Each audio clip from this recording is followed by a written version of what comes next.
Doesn't matter if you have one ass cheek and 3 toes. I will beat your ass. They're going to be sorry they were ever born. Who? All of them. Yeah, W. Look, beat 'em up just like it's WWW. Promise you, why would I trouble you? Yeah, look, you cannot see what's in front of you. You cannot see what's in front of you.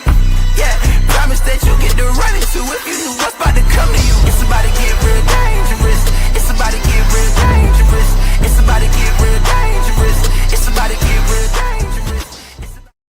Today's episode is powered by Dre's Daiquiri Shop at Cotton Gin, where Texas flavor meets game day energy. Cool off with our legendary Texas-style daiquiris and load up on the best football food in town. From crispy, mouth-watering wings to your favorite game day bites, Dre's is your ultimate pregame, halftime, and victory spot.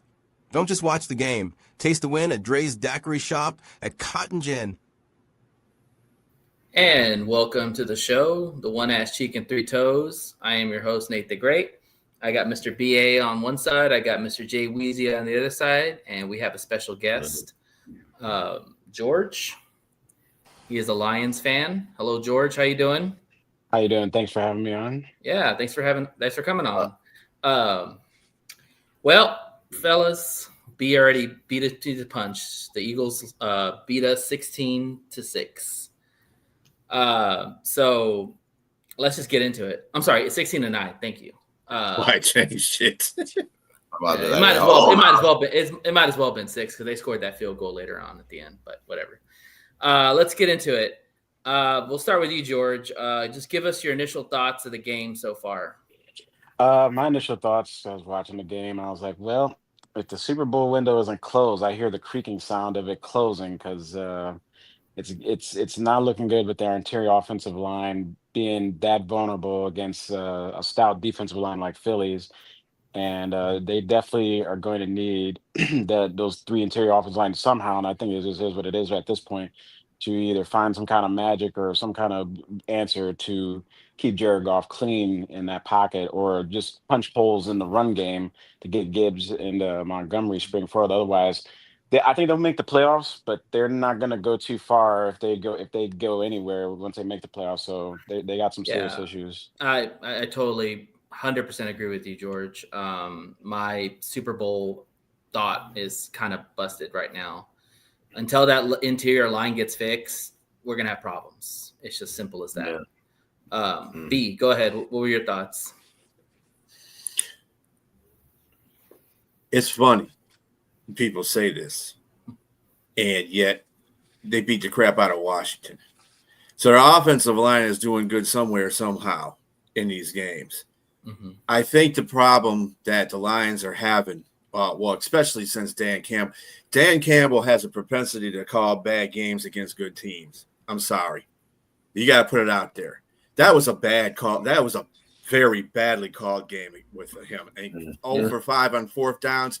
You cannot – first of all, you can't play Super Bowl teams like the Philadelphia Eagles and just say, fuck it, I'm going for 4th down. I don't give a damn where I'm at in the field. No, dude, that is not sound thinking. You can't do that against playoff teams. You can't do that. If you go into playoff with that mindset, dude, you're going to lose. And this is the reason why Lions have been losing, because they don't have that. They have that I don't give a damn and go for glory kind of thing. You can't do that in the playoffs. You got to play for possessions. Yeah. So he should have kicked field goals in the parts where they had field goals. I don't care if anybody's, we're doing some win. Peterson kicked 3 field goals, and 2 of them were against the win. I don't want to hear all that. Bates kicked a field goal.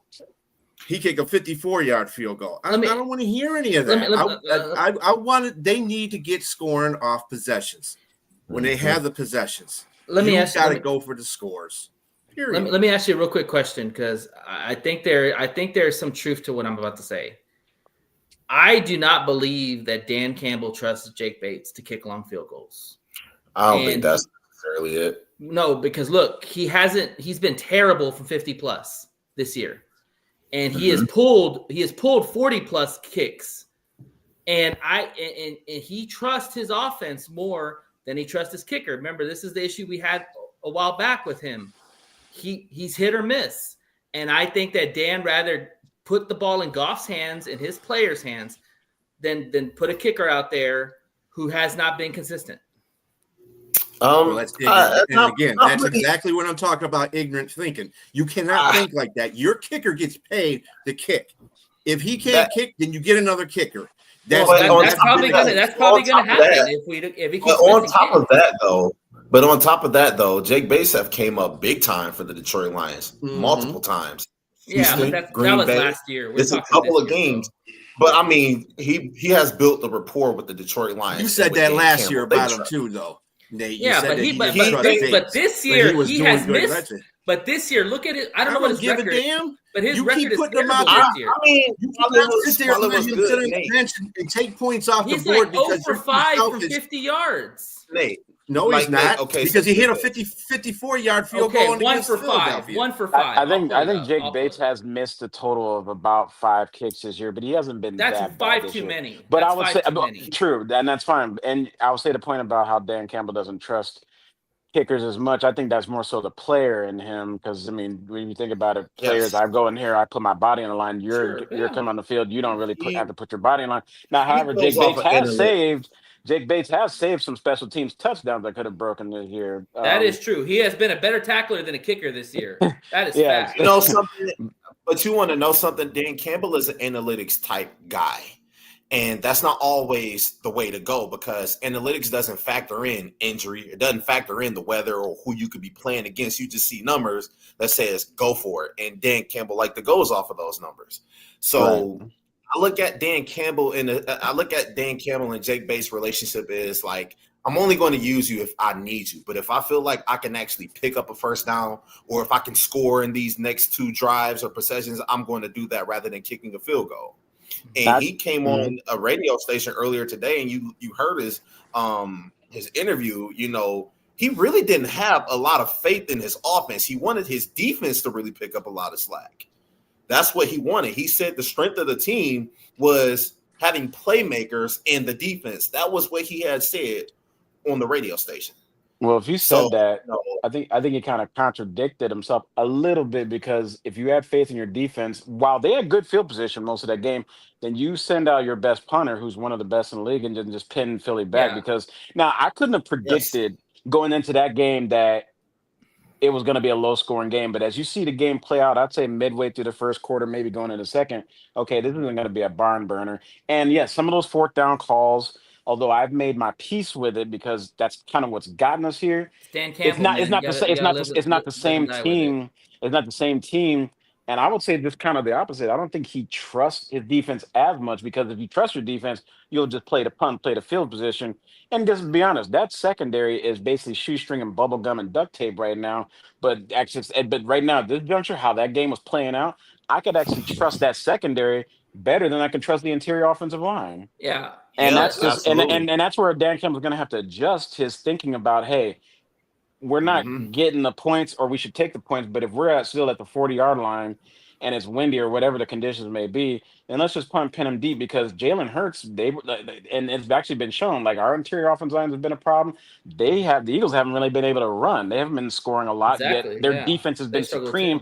And our defense right there, actually, to my surprise, that defensive effort right there was the kind of defensive effort you're going to need in the playoffs.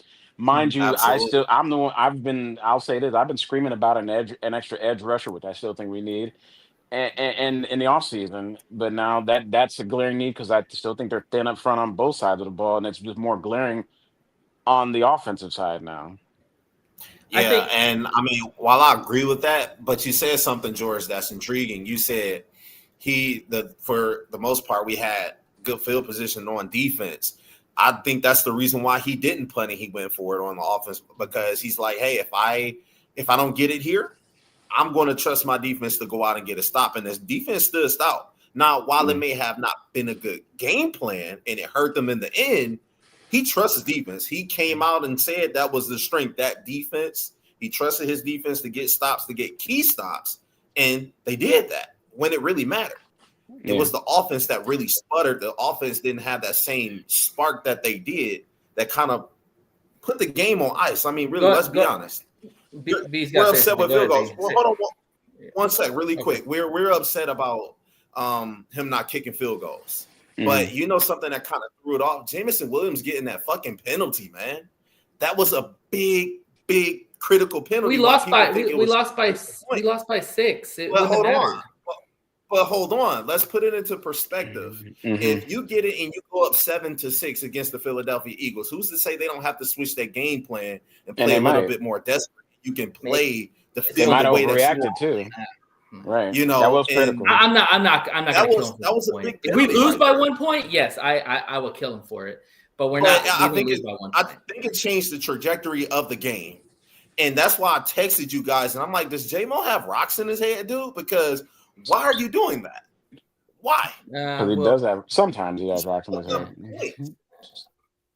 Go ahead, let's be honest. Go ahead, B. You want to say something? Go ahead. The game. I'm sorry.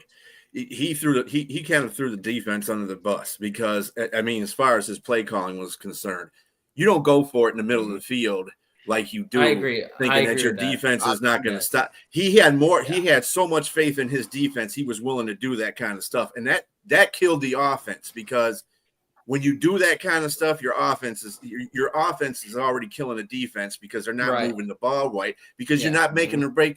4 straight times you run. And you're almost guaranteeing points. You're almost guaranteeing points on that side because of you want to know. And you want to know the bad part about it? On the fake punt, the Philadelphia Eagles left their defense on the field in the game. Dumb. Yeah. And he didn't. That's on him because he didn't know that. Yeah, but then here. I mean, you've seen Jordan Davis, Jalen Carter, and the rest of them guys. But here's footnote. Our brilliant GM passed up on both of them in the draft and didn't trade for Jalen Phillips. Hey man, you just had to bring that up. Let's just stop. I'm just saying. I said this last off season. And I know that means we probably wouldn't have J-Mo or maybe 1 or 2 other players, but we wouldn't have Gibbs. We wouldn't have Gibbs. I know, but you want to know what? You would find a way to figure out because if you had a defensive line, and while Howie Roseman, their GM, has prioritized a defensive line, our GM hasn't. If you had a defensive line of Aiden Hutchinson, Jordan Davis, and Jalen Carter, which we could have had, that sounds like nobody really scoring too much. I'm gonna shut this down really quick with you right now. The fact is that Jalen Carter was not on the Lions list for drafting. Period. When Brad found out about that accident, he ruled him out immediately. And then you talk about a guy that has rocks in his head. How about the idiot that spit in front of Dak and got suspended?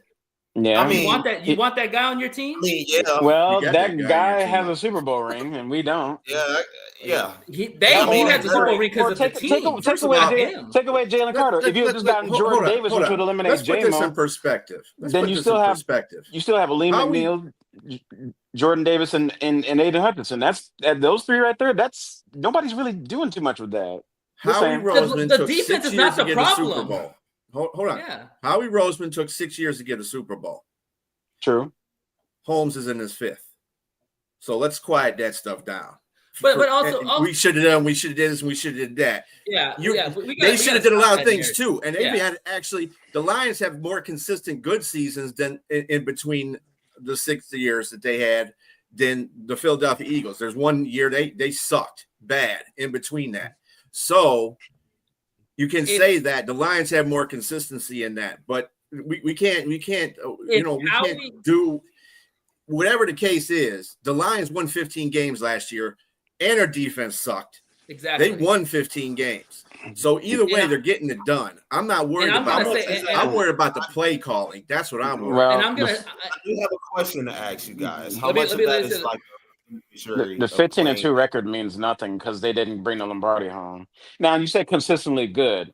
We see what consistently good looks at when you look at the Steelers. They haven't won the Super Bowl since 2009. They've been consistently good because they make the playoffs. They make the playoffs every year. You think that fan base isn't starving for Super Bowl? I mean, no, I get it, but here's the thing. I would rather go all in and be great at all costs and try to get there and put ourselves in the best position to win. Because being consistently good means, you're in the playoff graphics, but are you putting yourself in the best position to get to the Super Bowl? Okay, I'm gonna have to say something because I'm not trying to get at you because it's not your fault. It's the incompetence of some of these Lions fans. Listen, You guys act like Brad Holmes sits on his ass and does nothing all fucking day. Like, you don't think he fucking calls teams. You don't think he tries to make deals. You don't think he does all this shit behind the scenes. Y'all think like he just sits on his ass and looks at the sky every day and hopes shit just comes to him. If he was doing it, Adam Schefter, Pete Thamel, and Diana Rossini would leak it out because that's what their business is. Nobody leaked it out. He made calls. He called about Jalen Phillips. He called about Max Crosby. He called about Myles Garrett. Then I guess he couldn't trade for Jalen Phillips because he sunk all his third-round capital into Isaac Tesla. No. You know why they didn't get Jalen Phillips? I'll tell you right now why they didn't get him. Because Vic Fangio coached Jalen Phillips when he was head coach for the Dolphins, so he has rapport, and they said that he was going to play for Fangio. They had a relationship already. Well, if I sweeten the trade deal a little bit better, then maybe the Dolphins send him my way instead of sending him to the Eagles. Why are you sweetening a deal for a guy who's injury prone and you're gonna have to pay? Well, we got a defense full of injury prone people anyway. We might as well get another guy who at least is healthy enough to help out right now. We have one player that everybody keeps giving shit about, and that's Davenport. Okay. Everybody else DJ Reader, Aleem McNeil. DJ Reader. Have they been hurt this year? No. Aleem McNeil got back like 3 weeks ago. No. But y'all, this is the problem with y'all Lion fans. Y'all live in the past. I'm not living in the past. Out of the past. Look to the future. Robbie, you wild. I'm sorry. I'm so tired of all these fucking Lions fans who claim they love this fucking team, but yet they shit all over whatever moves they make. You know, look, Brad Holmes. Yeah, I am on the edge. There's no doubt. I'm so Brad tired. Holmes of has done a great job in the draft. Then just leave it at that. But you cannot draft and develop your way to a Super Bowl when the teams who've been to the Super Bowl, especially coming out of the NFC in the last 5, 6, 7 years, have all drafted well, but then they've all used their draft capital to make trades to acquire players, better players to help put the icing on the cake to get there. Who did the Chiefs acquire to win the Super Bowl? Tell me. The offensive line. Yeah, especially after they lost. They drafted. They drafted. Yeah, because remember when they remember when they played the Chiefs. Mahomes was drafted. Tampa Bay had. I mean, look, like I was saying, Brad Holmes has done a great job in the draft, but unfortunately, when it comes to trades and free agency, he's not a killer like Harry Roseman is. We have to pay our own. We have to pay you our know own. What? You know what I've seen thus far in the past 3 years? That our own is pretty good. It's not good enough to get to the Super Bowl. How do you know that? We had a defense that was out all last year. If that defense was this defense here, we would have been the Super Bowl. Tell me if I'm wrong. That defense primarily is the defense because everybody's just now getting back. Tell me if I'm wrong. Just getting back. If we had the defense that we have this year with that fucking offense last year, will we not be in the Super Bowl? Tell me if I'm wrong. If they stayed healthy all year, maybe. Okay. But they didn't stay healthy. And Aleem McNeil just got back 3 weeks ago. Rodrigo's just not coming back. And Terry Arnold's going to still be out for a while. The thing is, it doesn't happen. And the thing is, this is what I've been trying to say, really, for the most part. When you're talking about adding people on, this is for like times like last year or even now. People get injured. You're not going to walk into the playoffs 100% injured. 100% healthy. It's the playoffs. It's football. It's a long season. People are going to be banged up and you're going to need depth. That's just something I feel like the Lions don't have a lot of. While I thought they did, they really didn't show up. Don't have the depth. Okay. Well, they lose their starters. Their depth isn't that good either. Even if you don't want to trade draft capital for Jalen Phillips or whoever, they didn't even have to go like all out and get like a high profile player because there's a lot of bad teams that they could have picked on. Like, I mean, the Dolphins are bad. We got a top 10 defense. We're top in sacks. What the hell else do you want? You don't generate enough pressures opposite Aiden, though. Oh my God, man! You don't scored 16 points. And you want to know what? Most of those sacks are generated off of blitzes, and most of the elite quarterbacks. No, Shep is not a blitzing easily. Guy. He rushes 4. Not all the time. I mean, he rushes 4 sometimes, but when they get sacks, they're generally. I mean, didn't Brian Branch get a sack last week? You had to send an extra rusher. Yeah, but it's Jalen Hurts compared to freaking Marcus Mariota. And sometimes they freaking oranges. And But what then he's saying and is for he's a guy like pushing Jalen Hurts, they kind of had to rush 5 because they know he can escape the pocket, and they don't Yeah. have enough. And when it comes to rushing 4, to get just to create havoc, and that's the difference between our defensive line and their defensive line. Their Listen, defensive line, we gotta they could rush stop 4. with this defense. We gotta stop with this defensive crap, man. They're top 10. They're one of the top But- defenses in the NFL. but- Stop, Jay. And they're gonna get better. So, But you got to also look at it and say, we cannot who score are on the the fucking ball on teams- the offensive side. who are the teams that they're beating in this kind of way? These Who aren't gives a top shit? That's on our I mean, list. well, We gotta you have to we think gotta that play. way. You have to think that way because you're not going to go up against the Washington Commanders in the playoffs. Jay, You're not going to play the when we minus played the Jalen Packers, Daniels. when we played the Chiefs, when we played the Eagles, we played the Vikings. Maybe not the Vikings, but those other teams, the defense played pretty lights out. It was But the you wanna fucking know offense something, though, that Nate? could not I'm run the glad you said football those and teams. could not protect Goff. I'm glad you said those teams because you want to know what the Lions did with those teams? They lost. Yeah, They lost. because of our offense. We can't fucking protect the quarterback. Right. We can't run the football. Our And interior line is the you biggest couldn't weakness. get enough pressure on Patrick Mahomes or Jordan Love or It's Jalen dude, Hurts. He didn't kill us. Come on, I mean, like they No, but did you enough. didn't put him on the ground or force him to throw an interception either. Yeah, and not everybody can do that with Patrick Mahomes. I'm sorry.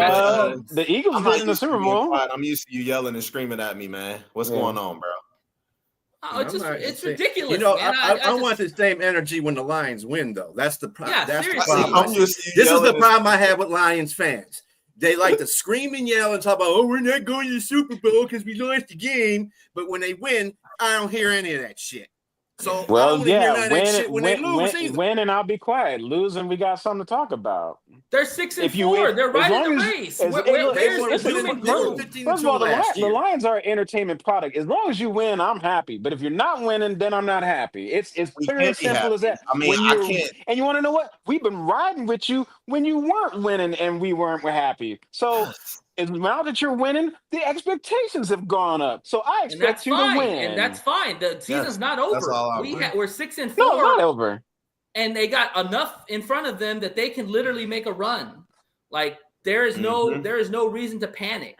Well, If there's any panic, it's but there's a interior reason to have line. concern, though. There is a reason to have concern Sure. because Yeah, that the was interior defending line is the that concern. was the defending Super Bowl champs. So you have these tests you have. It's a measuring stick game to see how you stack up. And what we saw how they stacked up against the best means that they lacked, especially on the interior offensive line, that they're going to have a problem with going forward. And everybody can see that. You saw it against Minnesota. You saw it against the Chiefs. We knew that going into the season. We knew that I going know. into the season. And That guess was the what? problem. You can lay your frustrations and blame on our brilliant GM for not addressing Frank Ragnar's retirement. He did it after the draft, man. What, by trying to shake some more money in Kevin Zeitler's face to keep him home and not let him go to keep him here and not let Zeitler him go went home? home because of his family, man. I know, but you want to know what? He should have offered him some. You have $40 million in cap space coming into this season too. You should have said, "Hey, look, let's chase this ring. I know you want to go home. Here's a little bit more money. You don't have a ring yet. You're a hell of a player. Let's just keep this going and just give me one more year. Here's an extra few $1 million. What's it going to take to keep you here?" He didn't do that. You went to this off season. Yes, you paid JMO. Yes, you paid Hutch, but you still have millions more. You still have money to spend, and most of that stuff's not going to kick in for a couple years anyway down the line. And people like the other GMs, especially the really good ones, play around with the cap because they are trying to win at all costs. Even if we had Zeigler, you're still going to have problems with Tate. Zeitler go. That was Even if you have Zeigler, you're still going to have problems with Tate because he's still a rookie. You're still going to have problems with Graham. Like even the tackles are giving up pressure. You know what it is. And here's my hot take. I told you I was going to give you a hot take right now. Mm-hmm. I think Hank Fraley's got to go. No, what? I'm going to tell you. Absolutely why. not. Stop Hell talking. no. Stop talking. I'm going to tell you why. No. I'm gonna tell you exactly why. Hank I'll tell you Fraley? why. Hear me out. Let me tell you why. All right. When Hank Fraley came on to Detroit, he had Frank Ragnow, he had Jonah Jackson, he had Taylor Decker. Is that facts or is that a lie? I don't know how long he's been there exactly, but yeah. Those are facts. He's been there. He also had Graham Glasgow. He's been here since Patricia. Exactly. Oh, so he's from the Quintricia era? Yes, he's a carryover from Patricia. Okay. So he had all those guys in tow. He even had Graham Glasgow because they drafted Graham from Michigan in one of those years. He has had good players on the line. Now, I'm not saying he's not a good coach, but now you're seeing the line with young guys that are unproven and they're not getting it done. This is week 11, and Tate is still whiffing. Mahogany's not healthy. Awashika looks horrible. Even the tackles are giving up pressure. Sewell and Decker are giving up pressure on both sides. Well, I can't excuse it, but I mean, Sewell is banged up. Coaching issue. Sewell is banged up, and he has whips, especially when Micah Parsons made him look kind of silly in week 1. Right. And on top of that, that's also because they didn't really play during the preseason. But yeah, and to your point, like Decker, I mean, I think this could be his last year because he's getting old and he's pretty banged up. But then again, what I'm saying is, you could be a good coach, you could be a mid coach, but if you got the horses, you're gonna kind of look better than what either you are, or you're gonna look as good. He doesn't have the horses. Well, then whose fault is that? Is that Hank Freddy's fault, or is that Brad Holmes' fault for either not getting enough? No, it's Hank's fault because Hank's supposed to coach these guys up. I can't say that. You know what? Then how do I coach up? How do I coach up? Think about this. Position coach supposed to do? Past 3 years, the Lions have had one of the top offensive lines. How do I coach up a rookie? How do I coach up a rookie guard and a 6th-round pick at my other guard spot and an aging center to go against these two young monsters who were part of Georgia's national championship run of the last several years? But at some point, you're going to have to replace guys. You mentioned Frank was getting old and injured. He's going to have to go. Graham's older. Decker's getting long in the tooth. You're going to have to replace these guys at some point. Remember, then you're telling me that Hank Fraley wasn't in the draft room saying, "Hey, Brad, I want that guy." I'm sure he was. He signed off on these guys. I agree with that, Robbie. But you know something? This goes a part of what we have been talking about, of them giving up 3 third-round picks to get Tesla when those picks could have been allocated to a place of need.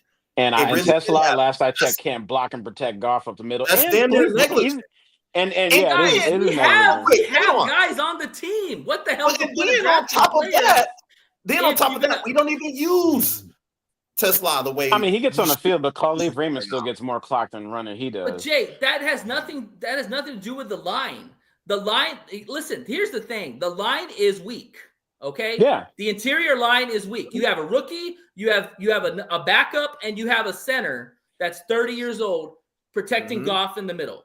If you're going to get pressure, you're going to get pressure up the middle. That is what every good team has done with us. Minnesota, the Chiefs, City, the Eagles, Green Bay. Everybody has gotten to the middle of the line. That is the problem. Let me say this. The problem is Dan Campbell, and it's starting to show in his 5th year.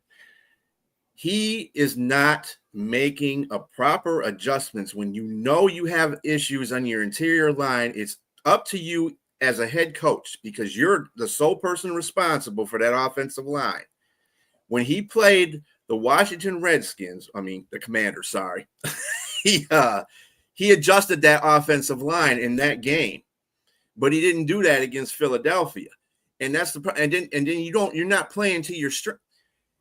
Dan Campbell against Philadelphia, he was the reason why they lost, in my opinion. I agree. The first 3 or 4 possessions were just jacked up. And then the fact that you went for 4th down on your side, the only time you go for it on 4th down, if you're ahead or you actually need to go for a 4th down. Now, I don't mind him going for it and sometimes being cute, but dude, have better play calling selection. Running it 4 straight times, that's not going to help. Yeah, that was asinizing to see, because you kind of helped you only when you had a dominant offensive line. In that game, they were killing Philadelphia with the pass, as long as the receivers were catching the ball. But they were killing Philadelphia with the pass. That's why I said you need to set in this type of game. You need to pass the ball to set up the run.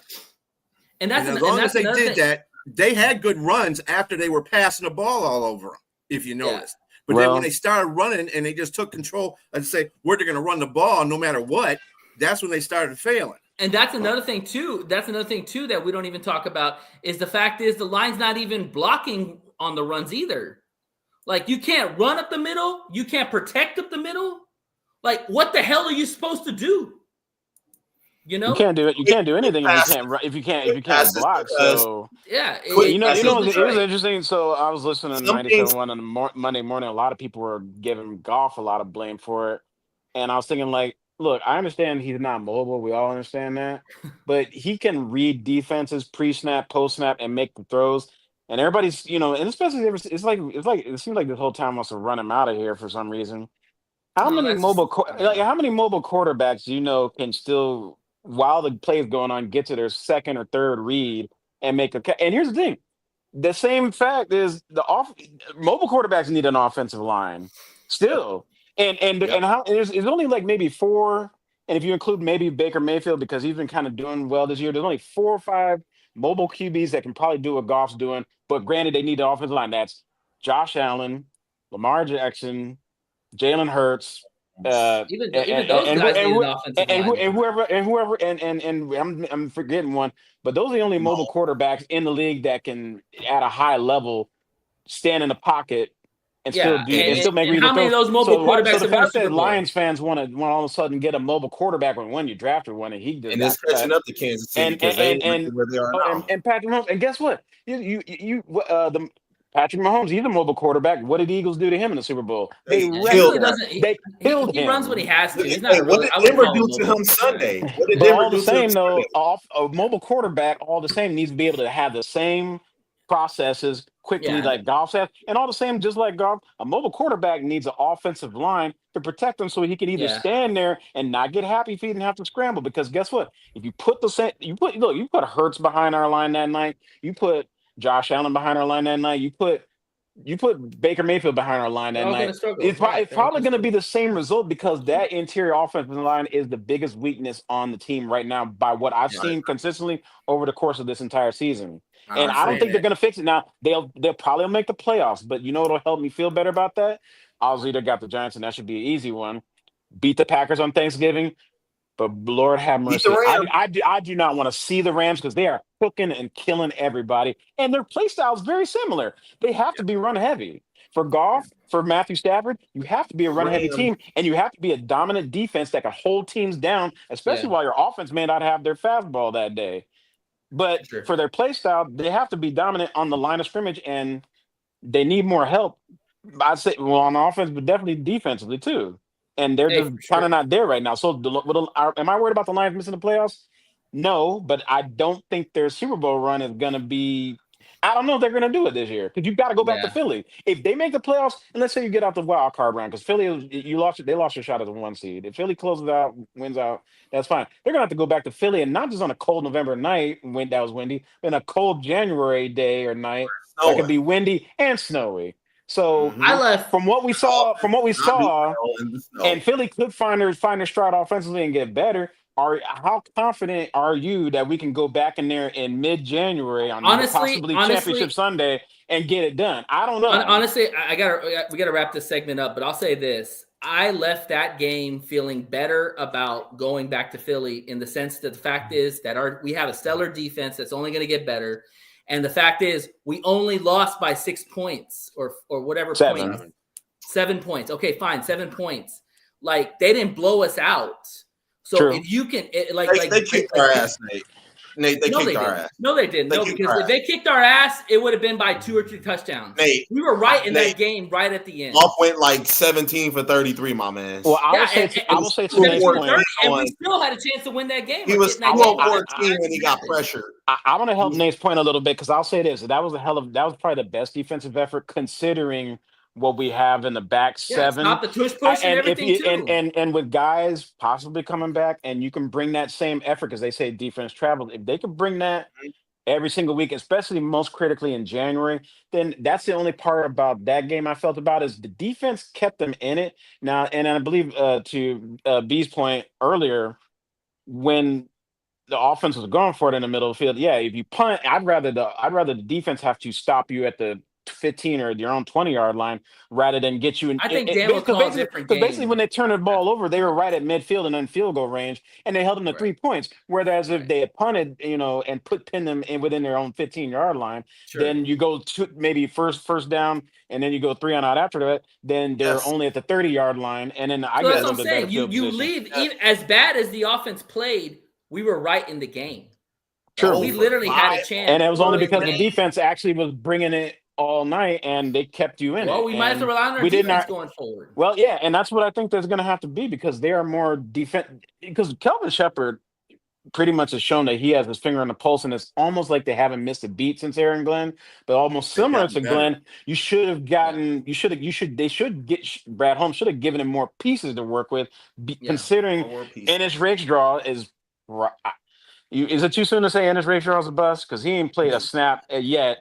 And remember he had Mosley a couple of years ago too. Never played a snap for us. And then yeah, you got like the offense has been pretty much intact aside from now Laporta's out and whoever else has been out. It's a defense that's still looking like run over street shoes, whatever. And yet they were bringing the better effort. So defensively coming out of that game, yeah, I feel a little better if they can bring that consistently every week, and guys are coming back healthy. It'll help, but the offense is going to have to figure it out. So I'm not worried about them necessarily missing the playoffs, but Super Bowl run, it's where I'm kind of like shaking out. And for me, it's Super Bowl or bust. It's Super Bowl or bust this year. Sure, I get it, and we can talk more about that in the Giants segment. But we're gonna have to wrap up the segment and head on to the Pic'Ems. So I guess George, we'll see you back for the Giants segment. You can stay. Yeah, sure. Well, thank you. I'd love to. Okay. Liz. What's up, Liz? Liz. What's up, Liz? All right. What's up? So B, go ahead and give us your power rankings. Oh yeah, let me do that. Not quite.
Wow, it's a crazy year when the Patriots are 9-2.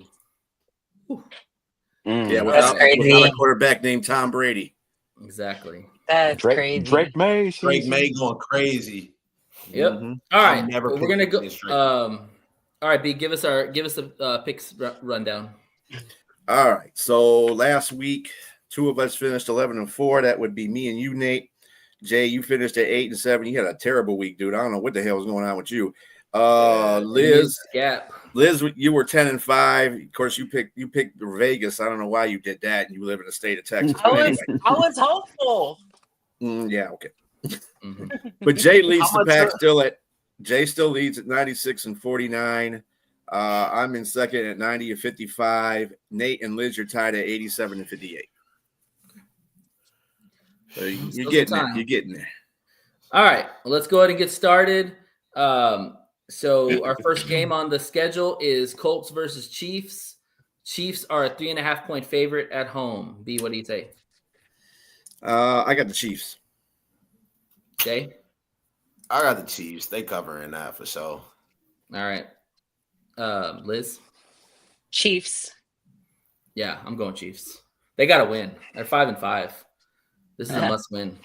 Who you liking at George? The Chiefs are a desperate team. They're 5-5. They needed more. But then again, I like how Jonathan Taylor's been cutting through everybody. I'm gonna just say Colts. I think the Colts, they're feeling it. They're on a hot streak right now. Now they took a little lump when it came to the Steelers, so they know they finished up against a good defensive line. I'm gonna go Colts to just put a death nail in the Chiefs for the season right now, and they're riding high on the fire right now. No, right. Okay. Wrong answer, Chiefs. All right. We'll see. Jets, I could be wrong. Jets versus Ravens. The Ravens are 13.5-point favorites at home. B. Ravens. Ravens. Liz. Fight for that number one spot. Yeah, I'm taking the Ravens. Clean sweep Ravens. They're gonna probably come back. They started off pretty bad, but they're gonna end up winning that division because that division is terrible in the AFC North right now. All right, Patriots versus Bengals. The Patriots are 8.5-point favorites on the road. B. Patriots. Jay. Patriots. Jamar Chase is suspended. He ain't got no receivers. He ain't got nobody, bro. Give me the Patriots. We got Higgins. Nobody. Oh my god. Oh my gosh. Nobody. Liz. Patriots. I'm going upset special. I'm taking the Bengals. Ooh. Yep, it's at home. I know They Chase gonna is out. score. How they gonna score? Is Joe Burrow back? No, Joe, nope. he's not bad. But was he? Well, they It's started Bengals like has they scored, but they they're not but about to they break him activated him off of injury. Patriots reserve, right? defense is Yeah, struggling he's in that window. Okay, right so now. he's not playing. Yeah, it's gonna. Yeah, he's it's not gonna be- playing. No. And plus, the All right. Bengals, their players hate that organization because they're just mistreating them all kind. Yeah, Patriots will win that. We'll see. All right. And Seahawks versus Titans. Seahawks are 13.5-point favorites on the road. B.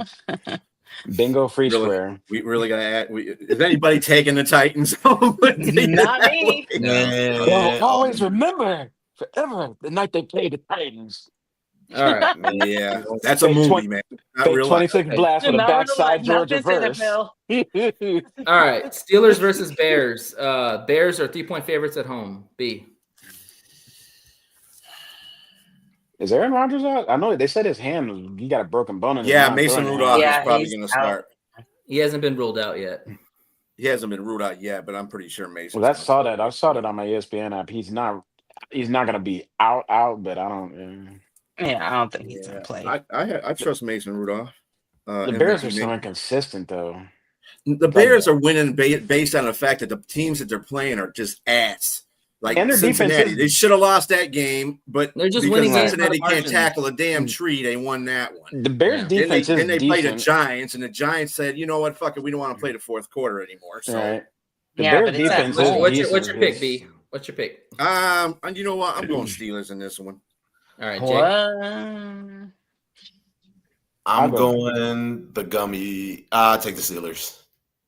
Why not? Okay. Give me the Steelers. I'll take the Bears because even though they're Jekyll and Hyde, their defense is decent enough, and Caleb Williams may trick around and get them up by 2 touchdowns, and I don't know if the Steelers can come back and spit from behind that far. So I'll go with the Bears, even though they may flip on me and Their end up actually offense being is better bad. than their defense. Their defense ain't shit. Actually, Right. can I change that? Can I change that? Let me go with the Bears. No, Yeah, no more changes. The no Bears more are, changes. You staying with As those long as you make it Steelers. during the pick, that's I'll- fine. What do you I'll got, sound Liz? Bears. Yeah, go ahead. Bears, I'll take the the Bears. Bears. Give What me do the you got, Bears. Nate? Liz, you taking the Bears? I'm taking the Steelers. Give me the Bears. Yeah, I think the luck runs out for the Chicago this week. Not All this right. week. Vikings versus Packers. Packers are 6.5-point favorites at home. B. I got the whack pack. Jay. Who wants to be terrible the most? Yeah, give me the Packers. I think the Packers take it. JJ McCarthy Liz. is trash. I'm Yeah. sorry. Liz. Green Bay. Hey, and that's a Michigan fan saying course. it, and I can Of say, and I course can you wanna co-sign, pick and I Green can Bay, co-sign Liz. with you right there. Yeah, I'm going winning. Packers too. Yeah. Yeah, I Wait, don't the think Packers Jay- and the Vikings. I guess I'll need the Vikings to steal one here, although because the Packers, for some reason, their defense is great, but they cannot score like they should. Yeah, And their for the offense blows. for our divisional purposes as Lions fans, they got that nasty tie. I need the Vikings to take that one. There's no way in hell the Vikings will win. No way in hell. Yeah. There's always a way in hell. Micah Parsons Any might given have Sunday. four. I mean, we say that yet JJ. I mean, I don't know the Vikings. JJ can hit the they broadside may- of a barn. I don't know because like the Packers, they can't seem to score more than 14 points lately. Yeah, but at home that defense is pretty good. True.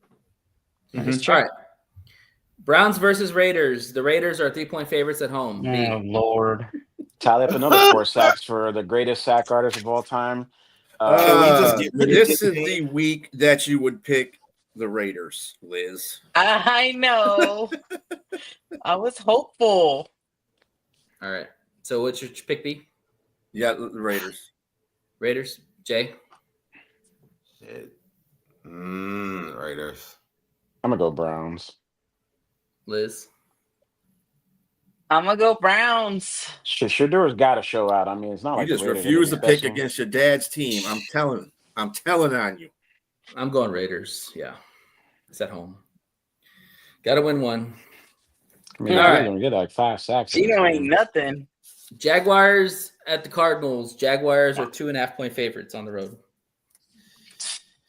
This is a trash game.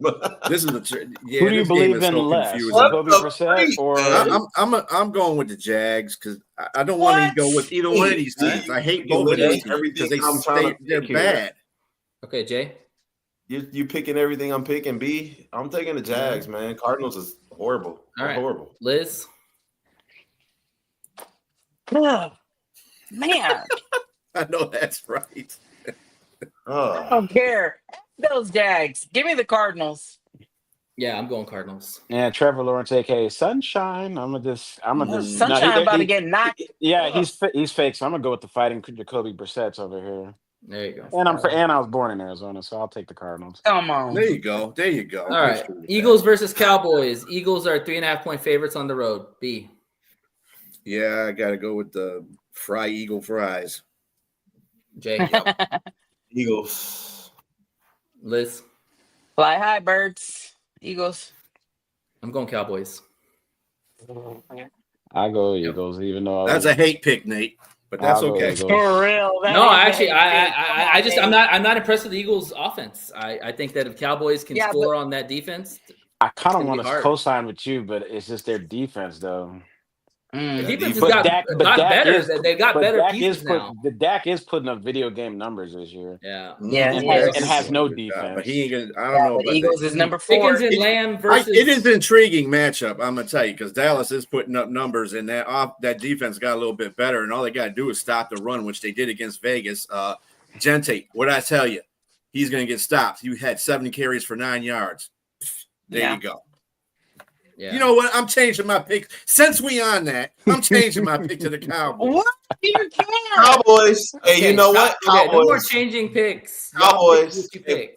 Hey, I'll put stick me with the down. Eagles because they just have a way For of. real? I'll steal this line from Dan Campbell. They have a way of just dragging you to the abyss and then drowning you. That's just what. That's Y'all just are what all they gonna do. go Cowboys.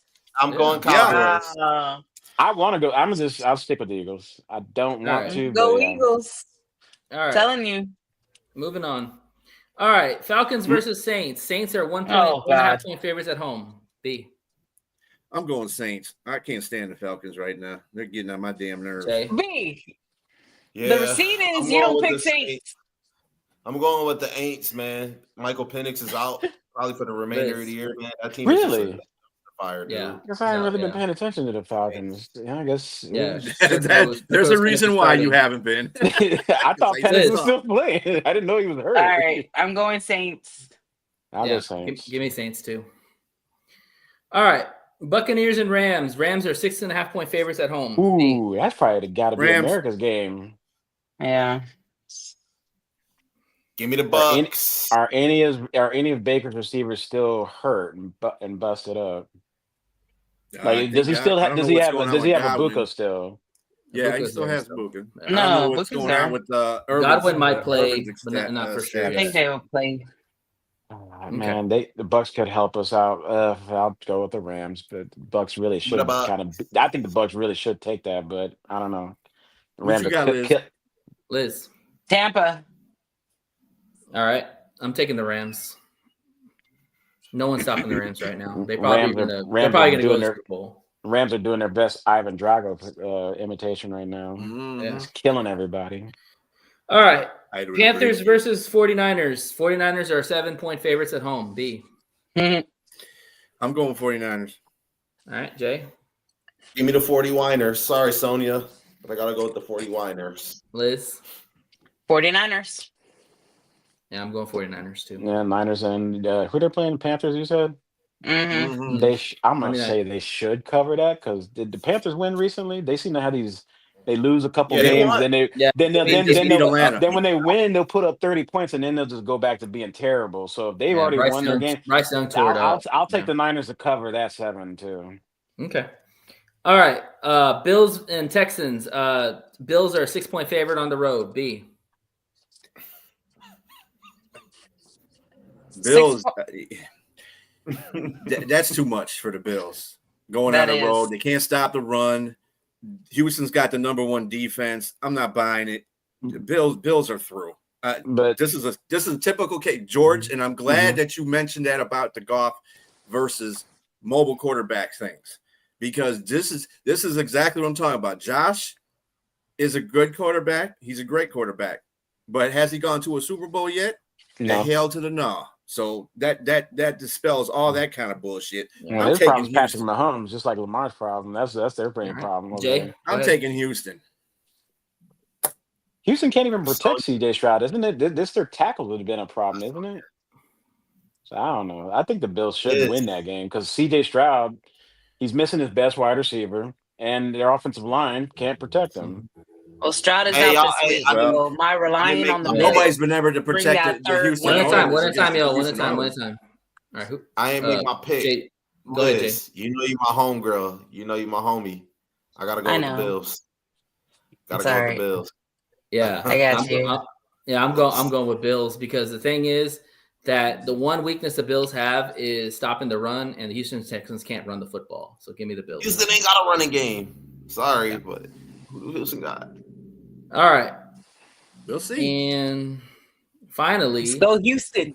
Giants versus Lions. Lions are 10.5-point favorites at home. B. Yeah, I got the Lions. They're not going to lose 2 in a row. Yeah, They Jay. don't lose 2 in a row. Lions, man. They always beat up on bad teams, so they do what they Liz. do best at home. And hey, under Oh. Dan Campbell, we just never lose 2 in a row. Yep. Mhm. I'm going Lions. What's the Yeah. spread on that? 10.5. Yep. Yeah, Belt Why to are you ass. so hesitant in saying that, Liz? I'll take. Cover that and make Huh? me feel good better. Why were you so hesitant in saying that? You were like, "Yeah, I'll take the Lions." You caught that, B? Yeah. Uh-huh. Yeah. Hey, come Well, on. You take the Giants, I'll come down to where the hell you at and had to put foot in the ass, okay? Come on. All right. Is Drake May's not playing in this game, is he? He's out. Drake, you mean Dart? You mean, I'm You sorry, mean not Drake Dart. May. I mean Jackson Dart. Dart. I'm sorry. I'm sorry. It Yeah, doesn't make a Dart difference is if he out. plays or not. Dart's out on a concussion. Oh, okay. Is he Then still they out? better. Honestly, I don't know if they, he's been ruled out yet. Jameis Winston, if you let Jameis Winston come in here and carve you up a little bit, I don't care who you got back there. No, they should cover that. Cover and make me feel better. Okay. Yeah, no. All right. Well, we're gonna move on. We're gonna move on to the preview for the Giants and Lions. So Liz, we'll see you in a few. Adios. All right. Adios. All right. So Giants and Lions. This is definitely one of those games where you expect the Lions to come out and really take belt to ass to this team. The Giants are in just influx right now with a lot of issues going on. Their quarterback might be out. I do worry about their D-line, because their D-line is playing really well. Brian Burns is one of the best sack artists out there, outside of Myles Garrett this year. So again, it's going to be about protecting Goff. If they can protect Goff, it's going to be Lions all day. If Goff struggles with pressure, Sexy Dexy inside can push push the pocket inside. If they struggle and they can't protect their quarterback, it could be tough. So what do y'all think? Yeah, this game is going to be based solely off of how well they protect Goff. I think they'll win, but I mean, they got 3 really good edge rushers that they put pressure on. I mean, last year you seen just with Brian Burns and Kayvon Thibodeau alone that they ranked up there with pressure and sacks. With our offensive line looking very vulnerable, I expect them to bring pressure. I expect them to get to Goff a couple of times. But ultimately, I think the Lions will win because they're playing a bad Giants team. Let's really be honest. They beat up on homeless kids. So, yeah, I think the Lions should win. I mean, they fired their coach. I mean, that's all. Ryan Daboll is a bum. Jackson Dart is out. I mean, obviously, you're going to have Jameis Winston throwing. But I don't know if Jackson Dart's been ruled out yet. I have not heard anything about him being ruled out. I wouldn't be in a rush to bring him back because what are they playing for? You see that record right there? They are 2-9. 2-9, yeah. They're playing for the number one pick, basically. Rush him back. And if you rush him back, that says a lot about who's ever running the team and the GM that's allowing that to happen. So I mean, the Lions should be the one eating a W this week for sure. And yeah, absolutely. I listen to local radio, and TJ Lane and John Jansen are offensive linemen saying some of the Lions' offensive line problems could just be adjustments in how they approach the run game. So I think they need to find whatever tweaks they need to make against that front and try to be more of their ground and pound selves, even though they struggle with that, or get more creative of how to approach the run game. Ground and pound and set up play action, deep shots to JMO, St. Brown coming crossing routes over the middle, and figure out who's going to be the third down answer for Goff, because obviously Laporta's not coming back for a while. And that's probably where Isaac Tesla is going to have to be, step up and be that guy that, where Goff can find on third downs. Now, some of what I think is even though he doesn't get on the field much, they don't think it really build up that rapport yet. I mean, we got 2 one-handed fancy catch touchdowns, but somebody's going to have to step up and take the place of Laporta on third downs, kind of like how Josh Reynolds used to be on third downs a couple years ago. J-Mo. Well, Rock right. I think if you're talking about the third down savior, it's St. Brown. Like, him and St. Brown need to get on the same page. Right. And I do expect this game for him to eat a lot, because let's be honest, I mean, the cornerbacks for Philadelphia did a really good job on St. Brown and JMO for the most of the game. And yeah, Laporta was heavily missed because, with St. Brown and JMO being locked up, you don't really have an option that eats in the middle like Laporta does. Mm-hmm. And so I think it's paramount for the Lions to get St. Brown going early and often in this game. I don't see that being an issue because the Giants' secondary is not really that good. Mm-hmm. It's just a matter if we can run the football. I think you hit the nail right on the head. If we can run the football consistently, which we should, because against crappy teams, we run the football good. I think they will. I think they're going to run the ball crazy, like crazy. Yeah. Anybody knows that St. Brown's had a little bit of a dropsy problem this season? Except it's funny. I was really happy about this going in the offseason. Madden came out. Although I don't have the video, I don't have Madden. I played a college football game, but when I found out that St. Brown had a 99 overall catch rating on Madden this season, I'm like, well, dang, that's nice and something to tout. But he hasn't been playing like he has a 99 catch rating this year. He's dropped at least a pass in almost every game the last few games. I mean, he's human. He's not some of the criticism I've heard. I'm sorry. Some of the criticism I heard from Goff this year, he's like, well, he's always throwing at their feet. Yeah, because when he's getting pressured, he doesn't want to put ball in harm's way and throw a pick. I mean, when he's throwing a pick, and we've seen how Goff's throwing some picks, but some are either, like this last one was tipped. He throws at their feet on purpose so he doesn't put it in harm's way. He dirts it on purpose to save one, to not take a sack and lose yardage, and to just get rid of it. So. Yeah, and every pass is not going to be perfect to a receiver. They gotta help the quarterback out just as much as the quarterback's trying to help them out. And Brown has not been playing at his level. He needs to go out there and catch 252. Hit that jug machine. Right. I totally disagree about that coverage by Philadelphia. Philadelphia was getting their ass kicked by the receivers. They couldn't cover nobody. Well, J-Mo had that one cut across when he got that touchdown. Play. J-Mo cut that cut. Nobody could catch his ass. They couldn't catch him. Not St. Brown. Drop passes were the problem. Right, but St. Brown after that big play was locked up the rest of the game. He had like Goff was 2 for 12 when targeting Amon-Ra St. Brown. He was 2 for 12.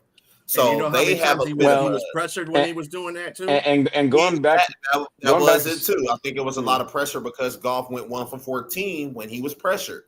So I think a lot of it played a factor as well. Yeah, and added to that, like what he said about Philly's secondary not necessarily being sticky with them. Yeah, where there was open receiving, especially when Brock Wright was open on that one incompletion in the end zone, but Goff got sped up because both Decker and Sewell caved in on the pocket. So when you speed up the time in the pocket by creating that pressure, then your guys aren't going to be getting open as quickly. And I'll give a little bit more respect to Philly's secondary. They are good. Cooper DeJean and them are, and Quentin Williams, they're back there. They are good, but when you can get a little bit more time, then yeah, JMO and Amon-Ra are going to get the separation. Well, And as fast as JMO is, it takes time for him to really get down.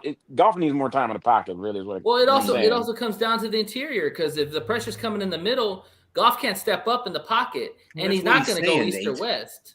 That's what he's saying, Nate. Yeah, that one. That it was especially clear on that 4th and goal when he threw the football in the back of the end zone. But I saw 2 guys wide the fuck open right there. But because he had pressure in his face, he only could see one target, and that was the guy in the back of the end zone. But Brock Wright was open. That one wasn't to Brock Wright. That was actually to St. Brown in the back of the end zone. Yeah, Amon. Yeah, St. Brown. Yeah. And JMO was open right in front of the goal line. So he could, if he had time, he could have found both of those guys. Give Goff another half a second, he would have found probably Brock Wright for a touchdown. Another half a second. Mm-hmm. Yeah, and the thing is too is that like with the Lions, like, I mean, let's be honest, they're missing one of their All-Pro players in Laporta. I mean, he was finally heating up before he got hurt, and according to what Dan said, he might be out for the rest of the season.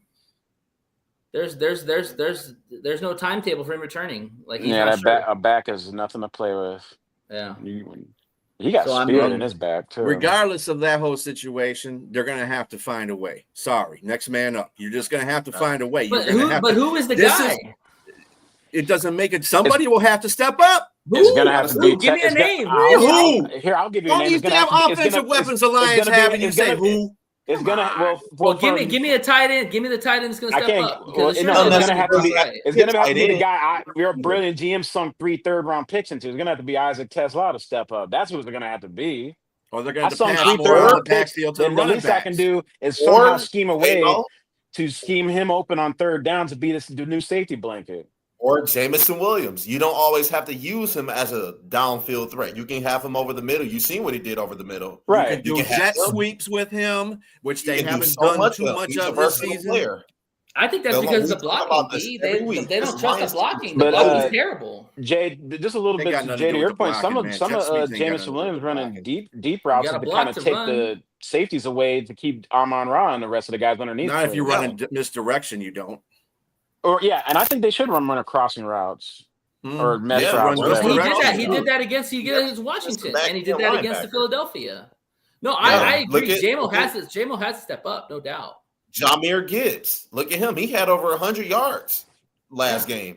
I mean, he caught a couple passes and got downfield.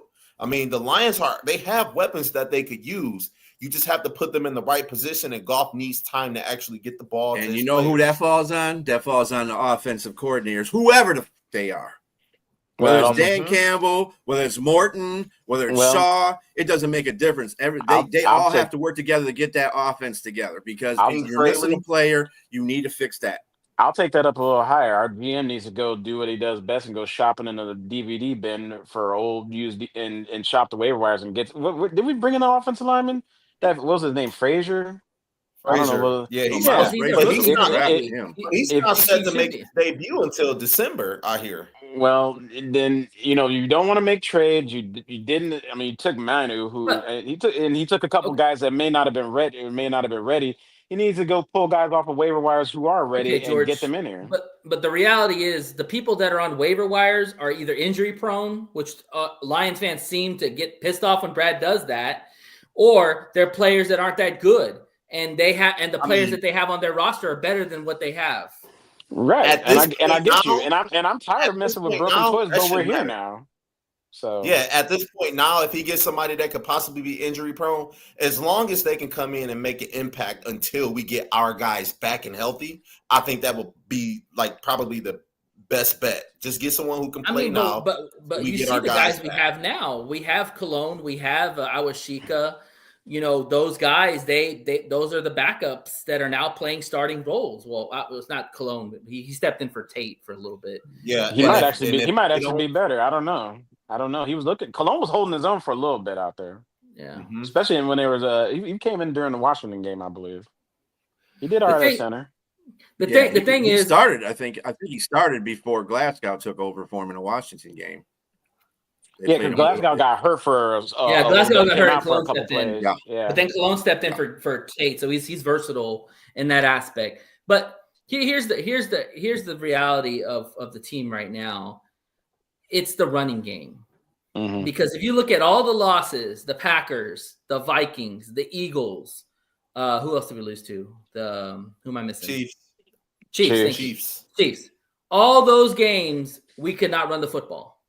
True. I think we're under 100 yards in every one of those games. So that is the theme with these good teams is like we'll beat up on the Giants. They'll probably run for 150 yards, couple of tugs, whatever. It's the Giants.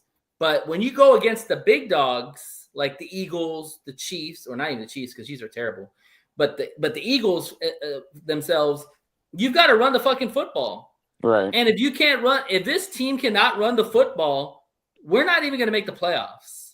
Right. Because all they're going to do is just put pressure in the interior and put Goff on his ass. And you can't. I think that they can make it to the playoffs. 25 times. This is more than a manageable schedule, and the sky isn't falling just yet. It just raised concerns. But you look at go ahead. Right now, the offense is the weakness right now. I mean, as crazy as it may sound, and I can even do you one better. The Lions are ranked 5th when it comes to offense, but that comes with the caveat. It's against teams who are bad teams who have bad defenses. It's not against a team like the Eagles or the Chiefs, like you say. One thing the Lions have to do, they have to play into their strengths. Their biggest strength right now is the defense. They're going to have to draw up a game plan because this isn't the offense from yesteryear where you can go out and get 400 yards per game and, just have a monster offensive game. Hook and lateral plays. You couldn't do that in yesteryear either. Yeah, he's struggling. Absolutely, they could. More I mean, the Lions were beating teams on average by double digits last year. I mean, we played a bad AFC South, and we were killing those teams. Right. And they can't do that anymore. You're going up against literally all first place teams now, and the thing about this season, however, is if you're a team and you're focused to get in the playoffs and you have some issues on a certain side of the ball, you have the whole regular season to fix those areas. And to a point, we get miffed about the losses that they're taking right now. But at the same time, they're still struggling to find consistency on the offense because of the interior line. Sure. So and then you got different and as much as we don't want to admit it, but Ben Johnson had a different type of play calling than Morton or Dan Campbell does. So you got to utilize every player on the field. And when the Washington game, I saw that. I loved that about that game because he used everybody on the field. This is something that he did not do in Philadelphia, and I thought he should have been doing more of. And you got to do that against good teams. But let's be honest. At the same time, the defense is taking over where the offense is lacking, which I thought was going to happen this year. They need to step up. The defense has stepped up. That's why I say Shepard was he's a way better defensive coordinator than AG is, because AG is just a people person. But the point of the matter is he's still a better defensive coordinator. Looking on this, total offense and total scoring offense, the Lions are 5th and 4th in both of those. So they still are getting the ball. It doesn't make a difference what kind of teams they're playing right now. I think what they're trying to focus on is that's why they're using these teams that are good as measuring sticks, because when they get into the playoff atmosphere against these teams, they know what they got to recognize. Yeah. Okay. So everything's a trial by error for the next 7 games. And also they have to, and let's hope that's what it is, because that's going to matter. Because that Sunday game against the Philadelphia Eagles was a playoff game. And that is exactly what it's going to be like, if not more intense, with more on the line when you're going up against these teams. I mean, let's think about it. B, do you like your chances of going to Seattle? If we were to play Seattle today in the playoffs, would you like your chances of going against Seattle in Seattle right now? Do you like their chances? Weather-wise, no. Well, I'm talking about in the middle of the season, no. Right, but you get what I'm saying. So these games right now, especially in the NFC, are going to be very important. Like they really just have to step it up a notch. And it seemed like the offense is still missing the identity, because one game you can put up over 500 total yards, but then the next game you're struggling to get to 200 yards. Let's look at that from a standpoint, because I think as Lions fans are prisoner of the moment all the time. We put a 500 yards on a sorry ass defense. Okay. Mm-hmm. You had to play the Eagles the next game. That's a tick up of defensive. Even though the Eagles defense statistically has struggled, they still present a problem because they have good position players. They just haven't been good as a team sometimes because they have been exposed, but they still have good dudes. They have Davis, they have Carter, they have Cooper DeJean, they have Quinyon Mitchell, Adoree they have Jackson, dudes. Blankenship. Yeah. So I mean, it was going to be a tougher situation going into Philadelphia. I think we all said that we got to see what Dan Campbell looks like as a play caller against a legit defense. And we got the answer. He struggled heavily against it, and Dan's got to look in the mirror and make some changes. Every play caller does that. If they get their ass whooped, they figure out, hey, I got to make changes. Again, let me emphasize this. Okay. Philadelphia is on the edge, just like a lot of teams in their position right now are. They are playing good enough to win some games. Yeah, they should have lost against Green Bay because that stupid call that Sirianni made in the fourth down thing. They should have capitalized on that. Green Bay did, but Green Bay is just as fucking idiotic as they are. So, Philadelphia is not a good team. They're not a good team. They're finding ways to win. That's all there is. And other teams are giving them the chance to win. They're playing within the margins. They're got beat by a team that knows how to play, and that was the Broncos. Or execute on offense. Execute on offense. Yeah. Well, Broncos have a hell of a defense this year. They got a hell of a defense. Their defense is great, but that's just what they are. I'm not convinced. I mean, they got a couple of more games, Philly does, that they have to prove that they're, in the mix. To me, that they're going to go to the Super Bowl. I think they're just squeaking by. I don't think they're extraordinary. I think they had the idiot play calling that Dan made against Philadelphia is partially the reason why the Lions lost that. And most of the reason why the Lions lost that. Right now, had they had better play calling, they would have won that game. Think about this right now in the NFC, the way that things are shaping up in the NFC. Let's say the Lions continuously play the way that they're playing now. The Rams, the Bucks, the Seahawks, everybody who's in the playoff picture now. Do you see any of those teams beating them? Because I don't. I see the teams that have to play Philadelphia to get to the Super Bowl. I feel like Philadelphia is still a tick ahead of everybody else. They're still defensively, offensively, I don't think they're good defensively. They're ranked low in every defensive category. The Rams should have won the game that they played in Philadelphia, but their field goal kicker can't fucking kick a field goal because it keeps getting blocked in their face. Well, Jordan Davis did. Stafford had him coming down and the Rams almost beat the Eagles in Philadelphia if it wasn't for a whiff on one of their O linemen on Carter. I mean, but it happens. That's what I'm saying. But it Rams happens, beat and Philadelphia, that's why they have those down. players to make those types of plays. And the thing is that whether we say it's luck or not, they had a player in position to make a play, and he did that. That's what good football players do. That's what you do at home. Well, I mean, there's two sides to that coin, though. If you have the other player on the other side screwing the hell up, then obviously it's going to make that player look good. Absolutely. So you got two flip sides of the coin. And think about this, the Rams on the Philadelphia side. But think about this, Rams have their woes as well, too, because, I mean, I remember the San Francisco 49ers who was banged up, no Kittle, no McCaffrey, no Brock. That was a bad loss. They lost in their own house. Yeah, I just chalk that. We could chalk that up to your division opponents tend to play a lot tougher than everybody else because they know you got to see them twice. That's why the Giants the one thing. And I know you guys were saying earlier about how Lions fans, get up in arms, but this Sunday night the game was critical. It was critical for seeding positioning, because the truth is, golf and the outdoor thing is kind of a thing. And now I know last year we had the number one seed and that didn't fare well, but at the same time, I'd rather be home in my own crib regardless and have Philly to come here. But instead, we can still win the division. And if things play out that way, that's fine. But we have now Philly has a tiebreaker over us currently, until decided otherwise on Thanksgiving. The Packers had the tiebreaker on us, and they had that stupid tie, which kind of really makes things kind of weird.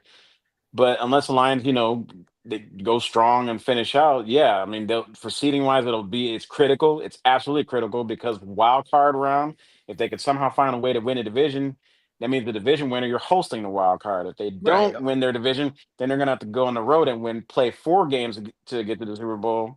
or Yeah, plus or the Super depending Bowl on who loses instead at of home being or home here. yeah. So that's why it was so frustrating, that loss, because there was a lot on the line. Our own division, our own in division seating, and the conference seating. So that's and It yeah, was it's the defending Super Bowl champions too. So again, I think we'll be fine. They can't necessarily keep continuing playing the way they're playing, even against bad teams, because even some of the wins that we've had, I've seen where even on some of the big plays where Gibbs will have or whatever, our offensive line still allows a little bit of penetration in the backfield. But granted, they've those been we they've been got bad through. all year. We yeah, well, Some days and they look to your previous point be about Ben Johnson.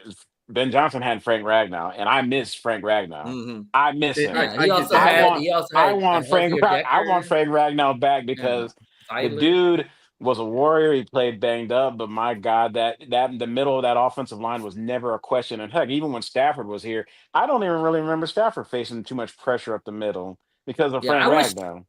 Yeah, I I love those were the ends that were getting to him. Yeah. I love Frank, but he should have told them before the draft so they could have made that a point of emphasis. Well, he kind of told you after the NFC title game 2 years ago, because I remember I Mm, heard I heard a statement right after we lost that NFC title game that yeah, was but a lot of heartbreaking. players say that and they still He said he play. had well, but when a guy really says that, that means it's in his mind that he's thinking like, hey, my Yeah. body's breaking down.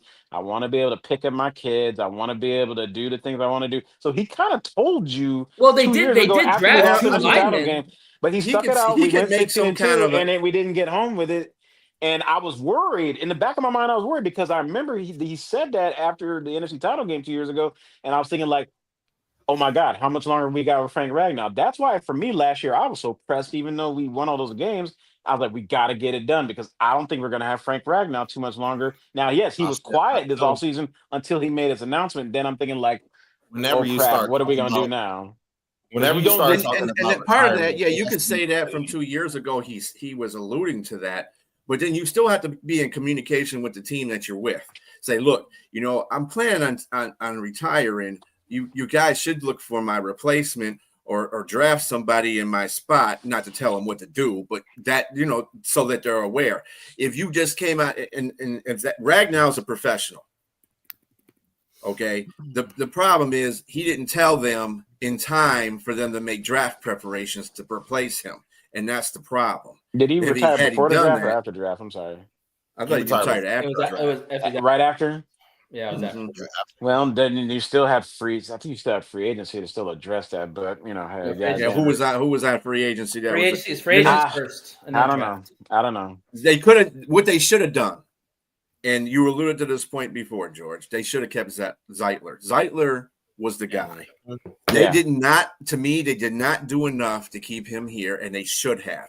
Because I'm going to tell you right now, this offensive line would look a whole lot better Mm-hmm. with Zeitler there. Maybe. Because Zeitler was our best offensive lineman. He to tell was, you the but truth, he's last struggling. He's been a Pro Bowler, I think. Yeah, a but he's couple times. He's struggling with the Titans, and even in his individual's position. Well, that's I mean, well, because he doesn't. And He's he was not 35 playing with a years good old. offensive line. He's not playing with a good team. They're Yeah. bad. They're Listen, horrible. this goes back to coaching. Hank has got to get these guys ready. And let's be honest, it's week 11, and these guys are not ready. Tate should be better. I mean, it sucks losing Mahogany. I think Mahogany was a huge loss because Awashika is not better than Mahogany by no stretch of the means. Decker is giving up pressures all the time, which is nothing new there. But Penei Sewell, and I'll say this about Sewell. Sewell's hurt. He is playing through injuries, and it sucks to see it because I think he wants to take at least a week or two off to get better. But he's going to play through these injuries until something severe happens, which God willing doesn't happen. But, he's playing hurt, but he's not playing like the Penei Sewell that we've seen in the past.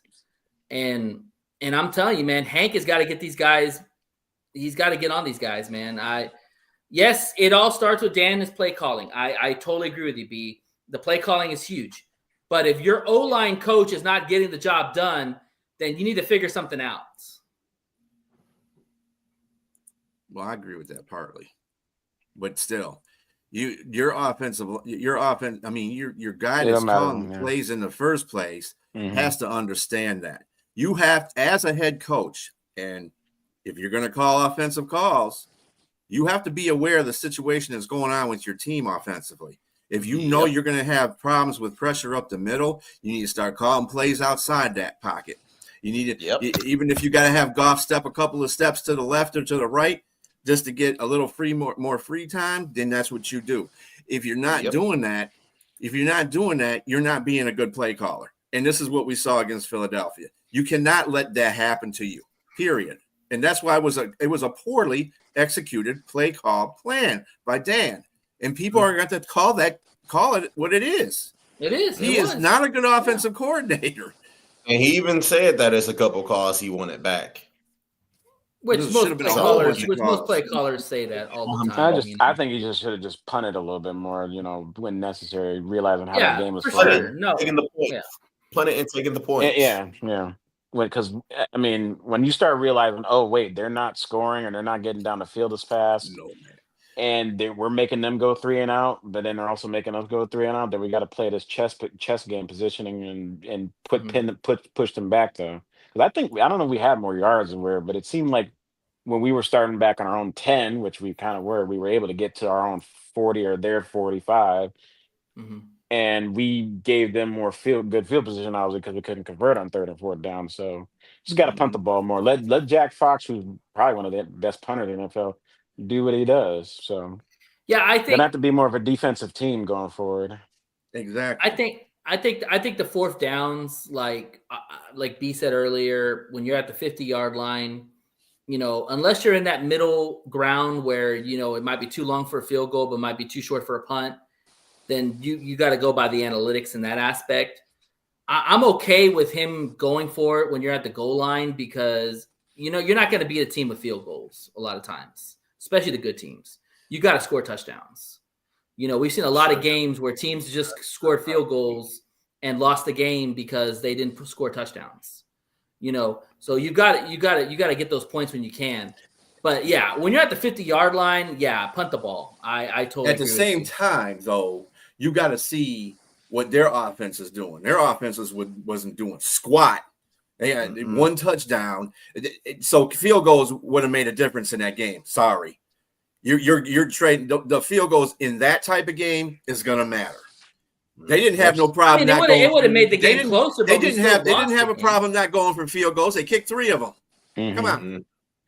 Yeah, it wasn't. That was credit to the defense. It wasn't like Philadelphia was just running up and down all the field. Exactly. No, they kept Saquon bottled up pretty good. It's just that they stopped the tush push. They stopped the tush push at least 4 times in that game. That's the most I've ever seen anybody stop. But even a couple of field goals, we still would have lost the game. No, I don't think so. No, we wouldn't. I think we lost by 7 at 6. Let me ask you guys this question. Are you okay with going forward on 4th down? And let's just say it's particularly within goal to distance. It's in like 4th and goal or whatever. Are you okay if we're already like up 7-0, trying to go either 14, or should you want to just take the field goal and go up 10? Depending on who we're playing. If I'm playing a team like the Eagles, I'm taking the field goal. Why? Because how they played on offense, the Lions were stopping them. They were stopping their offense. So they had to score at least twice to get ahead of the Lions. All right, and that's why I preface it by saying if we already have 7 points on the board and you already got them down on your own 3-yard line. So if you don't go up 10, you're trying to go up 14 and forego the field points. By how the defense was playing, you at least got them pinned on their own 3-yard line. So I guess what I'm asking, I'm prefacing is, are you okay with Dan Campbell being more aggressive if we already have a lead per se of a touchdown lead, basically? But are you okay with it there? You're trying to double Depending up, on the team, yes. or you're trying to. You could go up by 10, but you go up to go by 14. Are you okay with them putting that at risk? Yes. Okay. That just had to ask that. I was wondering. So the thing with Dan's aggressiveness, and we all have to just understand this and move on. He's not going to change his aggressiveness.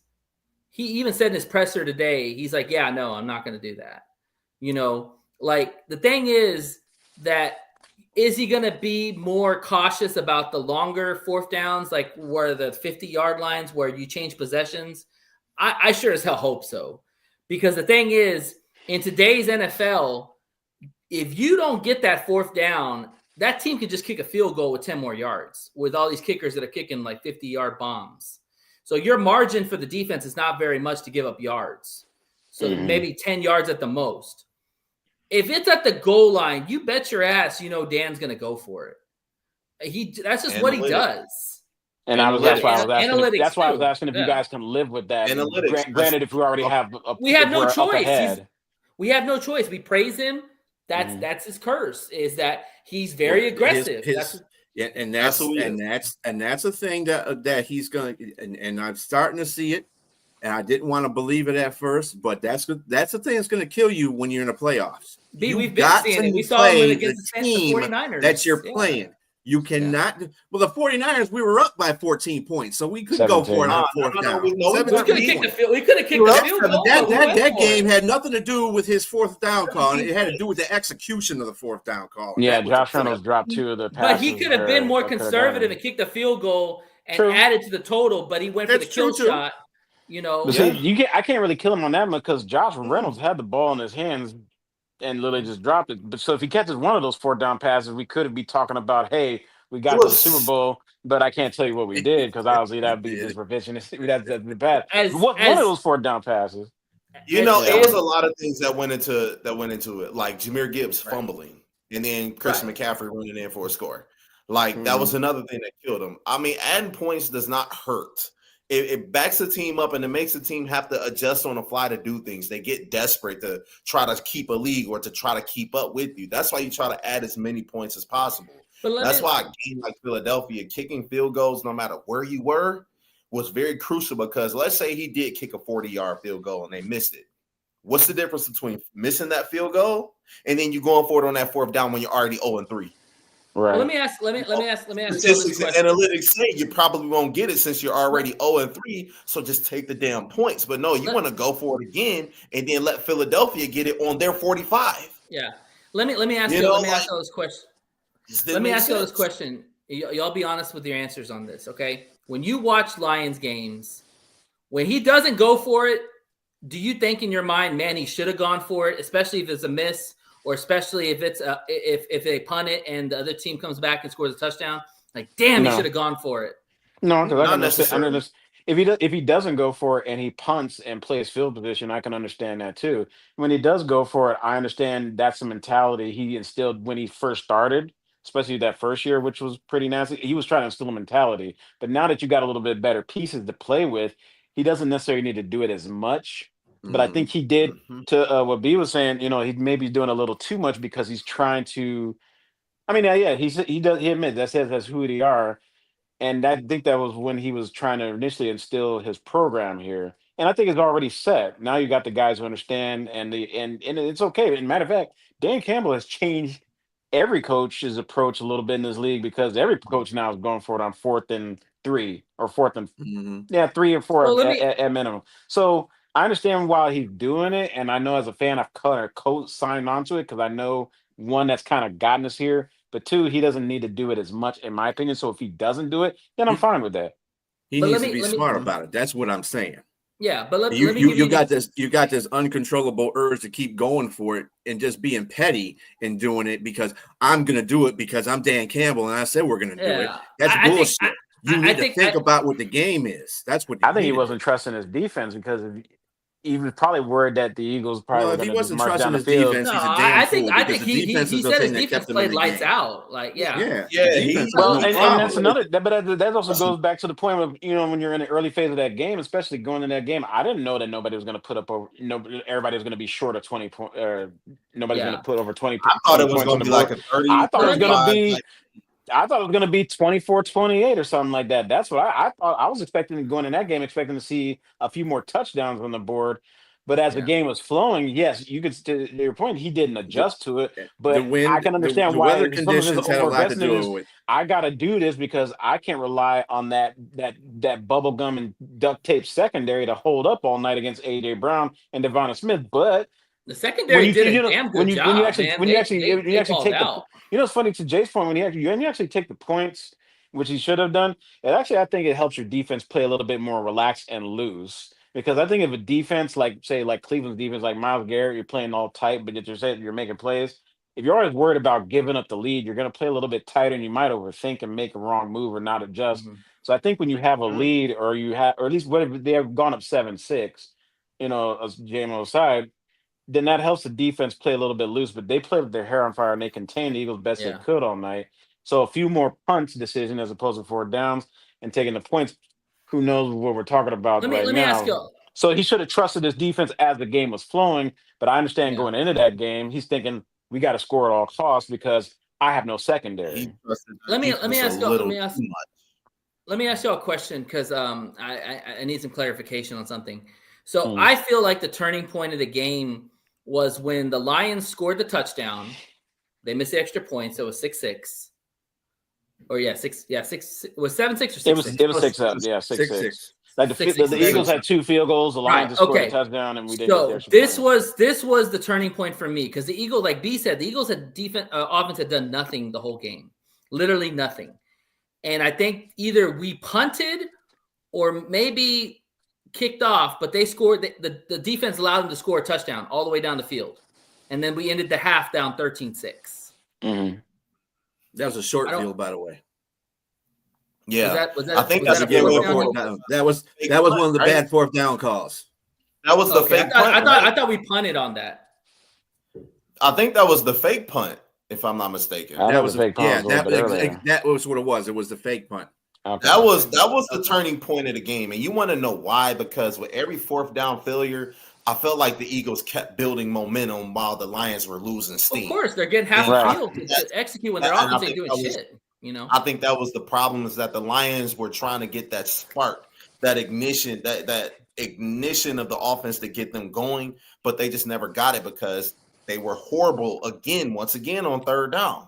They couldn't sustain long drives. They couldn't sustain those drives that could wear down the defense and you can just explode with Jahmyr Gibbs. They couldn't do that.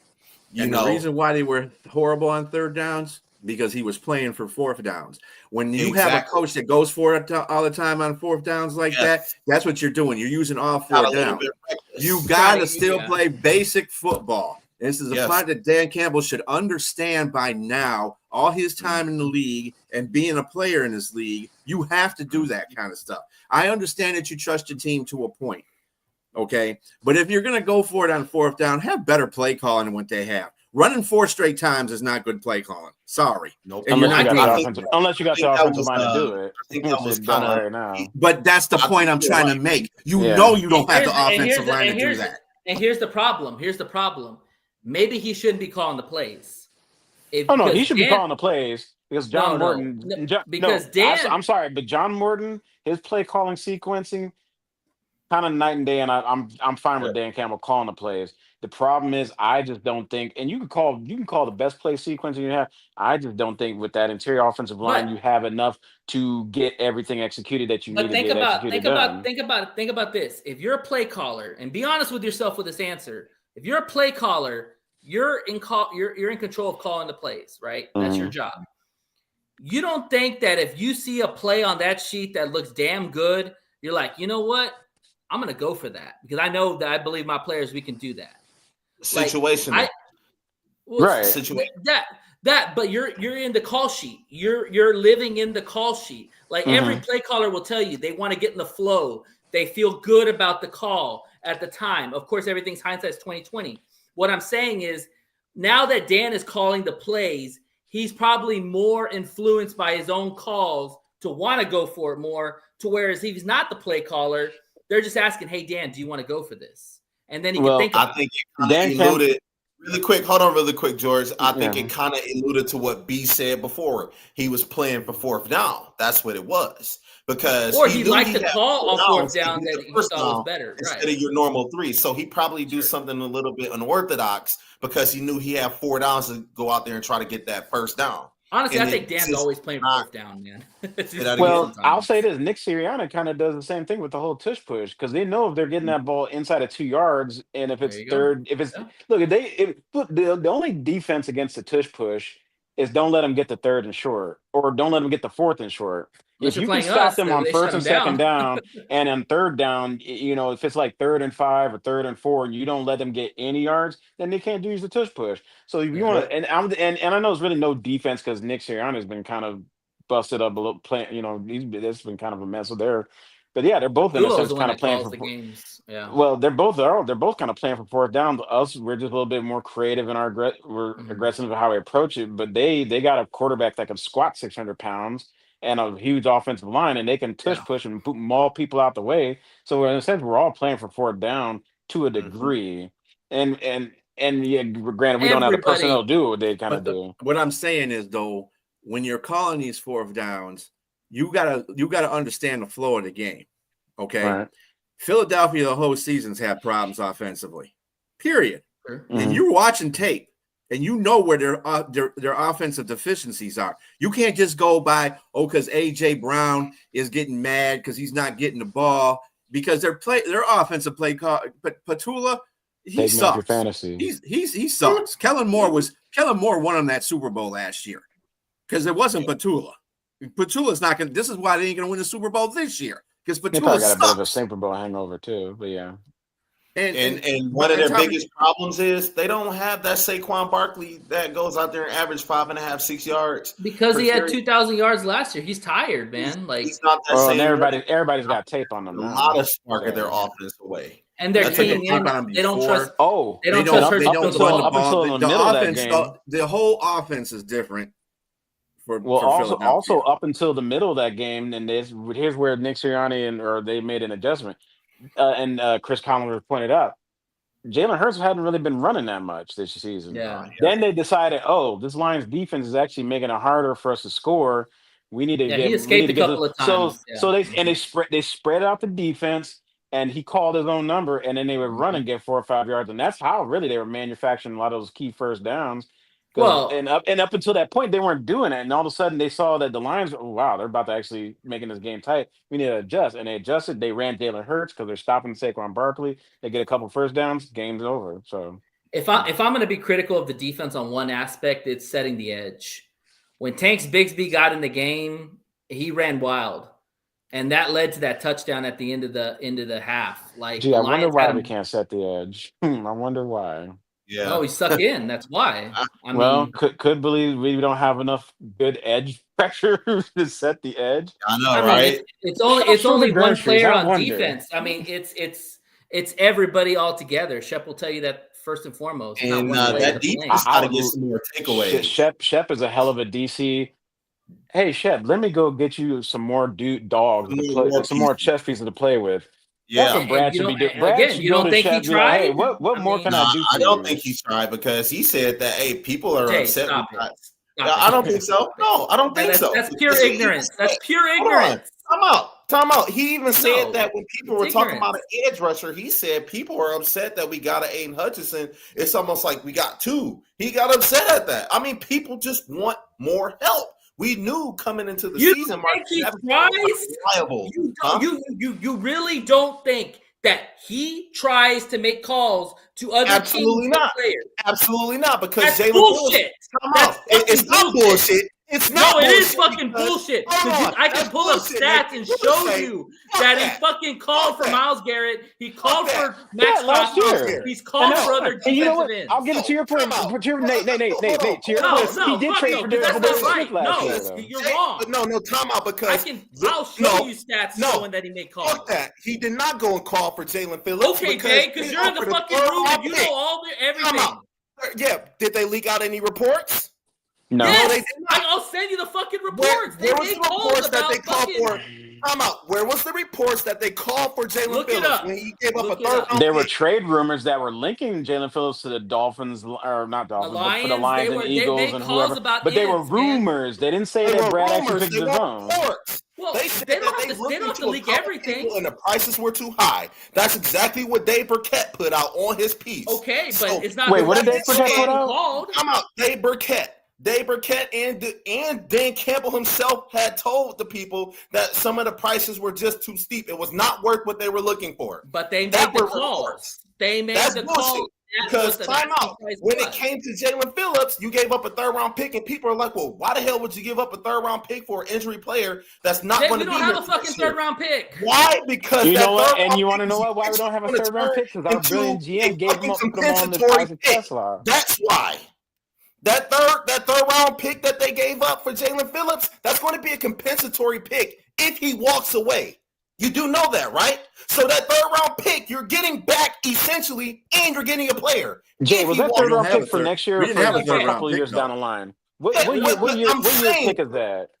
Huh? You know what year that third-round pick? Is that next year's draft? That's next year. We might not even have a third-round pick next year's draft. We didn't have a third-round pick this year. And that's what I'm saying. Brad Holmes, as much as I love Brad Holmes, he kind of digs himself in these holes with drafting people like Isaac Tesla. I have nothing against that kid. I think that is a good football player who can help in the future. But what about the now? Can he help us now? Look, Brad Holmes does he have to help us now? He doesn't have to. We have other options. I tell you what. I tell you what. Would you rather have our previous GM? I'd rather have Howie Roseman right now at this point. Hell no. Well, I would rather have Howie Roseman at this point. Roseman's not even in the John talk. Lynch. Okay? Like I said, Roseman took 6 years to get a Super Bowl. We're in our 5th year. And they have but he's also not afraid to just roll the dice and get it done. And he can still draft pretty good. Okay, thank you. Yes, but it took him 6 years to do that. That's what I'm saying. But Brad is Wait, better Howie at Roseman's been the drafting GM than since Howie what, is, 2012? and Howie's better at trades. Or 2010? How long has Howie Roseman been there? He's been there a long time. And Howie inherited a good team, man. He's had good teams before. Come on, man. And I get it. It took him 6 years, but in the last 6 years, how many Super Bowls has he been to now? 3? And he's drafting. No. And you know what? And Howie Roseman is using draft capital to not only make good picks on players, but he's also using future capital to finish off the cake with proven players, guys that other teams have drafted.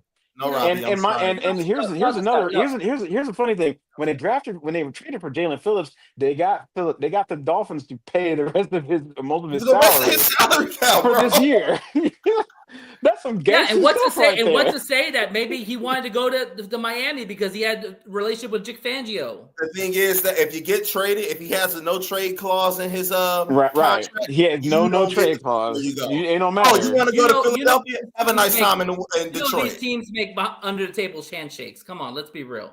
You know that there's deals done under the table. But you mean to tell me that the GM for the Miami Dolphins got fleeced and he agreed to get fleeced?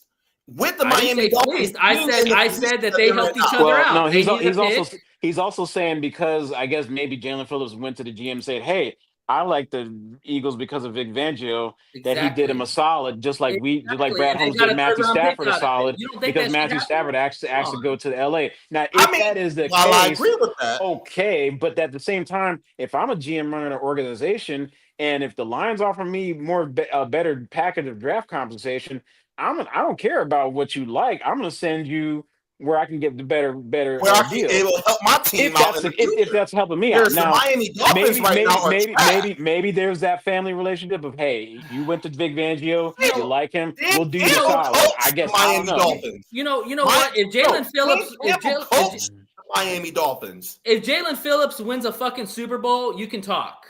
Okay, man, he's on a team. He's on a team that's favored to be back to the Super Bowl. And might I add, you hold the number 1 seed in the NFC. And might I add that he fucking created 4 pressures without a sack against the Lions. And how much better would he make our defense? We already have a top 10 defense. He will make our defense then make it better. Jalen Phillips is so good at stopping the edge. Hold on. Hey, Nate, if our defense is top 10, then I want to be top 5. If we're top 5, then I want to be top 3. And if we're top 3, then I want to be number 1. What's wrong with having more edge rushers? You can never have enough killers to kill their team. And they have guys. They have dudes that have produced. You got to have a quarterback. You got to have a guys that protect your quarterback. And then you have guys that you got to have a whole bunch of guys to go kill the other team's quarterback. Thank you. Yeah, and that was the reason why we lost, right? That's the reason why all our losses. Yeah, hold on. Let me tell you this.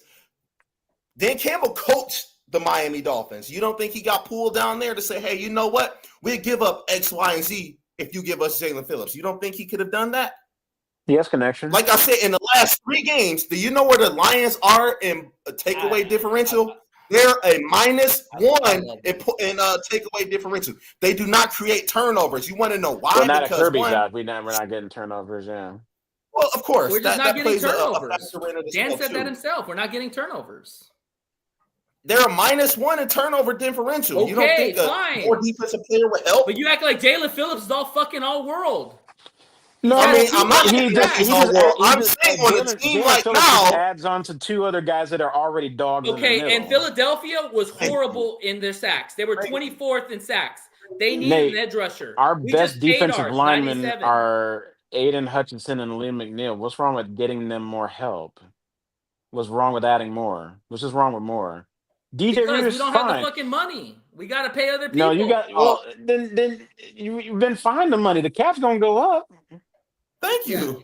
And you know what? And you know, along with the fucking cap going up, and it's so you're not gonna easy keep. to do You want to this. keep everybody. I mean, somebody's gonna go. Somebody's gonna have to leave. leave eventually. Y'all are funny Lions fans, man. No, we just want to win a We're just Super Bowl. realistic and what more. I'm not going to drink their bad water. That's not what I'm going to do. I'm going to call out their bullshit. That's okay, what call out we do. their That's bullshit, what Jay. Let's see if Phillips wins the Super Bowl. Then you can talk. I mean, shit. Let's How about that. Hey, he holds the number 1 seed right now. They're in a Let's better see it. position Let's than we see are it. right now. Hey, Let's all see I know it. is I'll the bet you teams- $100 all I know right right now now- to the Super Bowl. All I They know is hold the the number 1 teams that seed. Jay Okay, and Nate, check this out. All I know is that the teams that have come out of the 6-4. NFC the last Which one 5, would you 6 rather be? years, Yeah. the teams that have come out of the NFC hosting the Super Bowl the last 5, 6 years, they've all drafted well, they've all scouted well, And made but they've trades. all have spent draft capital into getting guys that were on other teams who were bad or whatever was going on with them to get the guys that they needed to put them over the top. I think this past offseason, we should have went a little bit more F them picks mode. Yeah, when a guy already Now, picks the well, Rams did yeah. that, and guess what? And I'm gonna use the Rams example. They traded for Stafford, but that wasn't even it. They already had Aaron Donald there. They traded for Von Miller, Yeah, they they had a traded for stacked Jalen team. Ramsey, and they traded for Odell Beckham Jr. We don't all have that a same stacked season. team. And We're still well, working. and you know in what? progress. We should have traded away some more capital to try to stack it like they had it stacked. That team I'm not had taking away Voltron from on their side. drafting master And you know, along with that, yes, they were bad for like 2.5 years, and they rebuilt. And guess what? While they were bad, we kind of came up. And guess who we were hosting in the playoffs? The first time we hosted the playoffs in 30 years, the Rams. Who was that? Who came off of an F them picks mode Super Bowl, busted out. Their Hall of Fame defensive tackle retired, and then they were in the playoffs like 2.5 years I'm not later. doing this with y'all. Let's move on. I'm just we got saying. Liz here. This is Liz segment. We should. Liz. I mean, there's nobody in the 2026 draft that's going to help you win a Super Bowl now or even next year. Hey, George, we got to get to Liz's segment though. Like I said, All right, we'll see what happens at the end of the season. I mean, that's all you can go by. Exactly. Whatever it is. What I mean, y'all had good argument points on either way, but we'll see. Anyway, hi Liz, how you doing? What's up, Hey, Liz? Why are you shaking your head? Man, guys, y'all can go back to what y'all are doing because this is some go popcorn ahead. moment. I know, ain't Right. Yeah, I mean, hey, after a certain point, man, I said forget it. I'll let y'all He just stepped kill away. each other. oh my I was god, like, hold on. I'm listening. All right. Go for it, Liz. Floor's yours. I don't even know what to say. Talk about You your Texans. won. They won. You Shit. won. Hey, Okay, Liz, I'll so offer you a yes. 4th round pick if you send me Will Anderson. No. I'll send you a hell first no. round pick for Will Anderson. Yeah. That's a no. You ain't got the money to pay him now. Yeah, Go ahead. the Texans do got money, but they somehow don't know where to spend it at. That's all I know. Rest in Yeah, peace, the Tank. Texans- Rest in peace, Tank. Though. I'm just saying, That Tank, dude I don't tore even all know what's 4 of his going on. ligaments. Like, what is going on with him? They haven't said anything in the media about Mr. Dell, but it He's is not what gonna it be back is. until next season. I mean, I don't even know if he's gonna come back. That's the talk of the town. That's the talk of Houston. Like, they Go don't ahead, even Liz. know if he's gonna come back. Yeah. Anyway, Wow. Tell us about the win. Tell us about the win. so yes, the Texans won. It was great, but I mean, the Texans still did a lot of stuff wrong. They're still digging early holes. Another slow start. 6-0, missed early chances. This team keeps making itself come back from behind. I'm sorry I sound like all crazy, but they missed red zone opportunities. Houston had a golden shot at the goal line, but Mills got sacked on the 4th and goal from the 1, left points on the board. There was missed field goal. I mean, Mr. Fairbear is out, but Mr. Wright is here, and he needs to be Mr. Right now. He hit the upright from the 31 yards on the opening drive. Could have been costly. Too many pressure plays allowed. Titans had 4 sacks with Jeffrey Simmons disrupting the pocket. Pass protection was shaky. It was yeah, we won. I felt like Texans should have did way better. I mean, because they're the Titans. They should have been way better. Like there should have been a lot of points on that board. True. And they let the rookie, oh, what's his name? Cam Ward, sorry, drove 95 yards to tie the game with 1 minute and 35 seconds left. A defense lapse that almost flipped that outcome. Like they could have been better. They should have been way better. I don't know what was going on with the Texans that day. I felt like they were just kind of shaky. I don't even know why. Like it was Titans. They were 1-8, now 1-9. Like they were just not themselves that day. And that's the shit. Oh, I'm sorry. Didn't mean to cuss. I know. I'm just saying. I just feel that the Titans were going to play better anyway because they were at home. Right. But I didn't think they're going to score as many points as they did. But the defense, Their you're offense going to is have to. terrible. You're going to have to face the fact that the defense is going to have to win a lot of these games or keep them in the games to win the games. And that's good because Houston has the number 1 defense in the league. No, so we do. That's not a problem. And division games are just funny that way. I mean, you know, that's like you're going to see your next door neighbor twice a year. You're going to play them. You got each other scouted up extra heavily.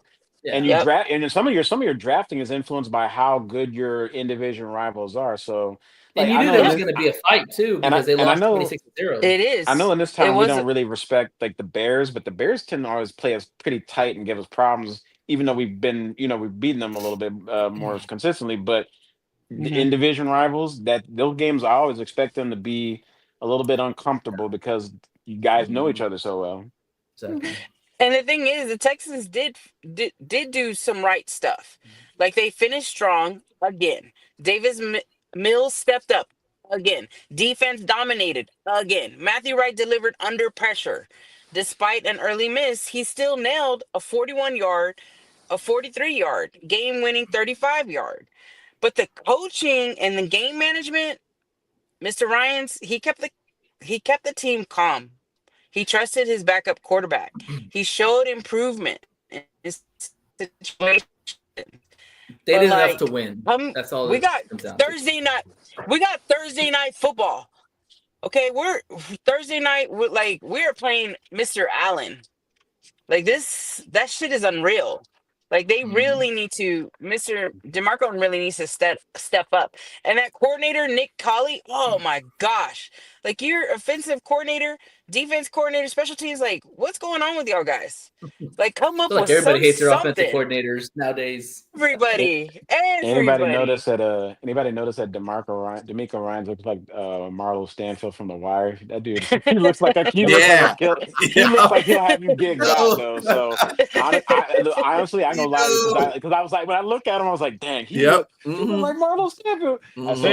And you know what? But he's got that program together. I think the players play for him, so I got a lot of respect for DeMeco Ryans. Yeah, and he was a former D coordinator for San Francisco, right? Yes, he was. Yeah, so he knows how to run. He knows how to run the defense. Former defensive player there. Just looking at him, I'm like, I keep thinking about that scene where he had little Kevin just taken out. I'm just like, dang, DeMeco Ryans is a killer.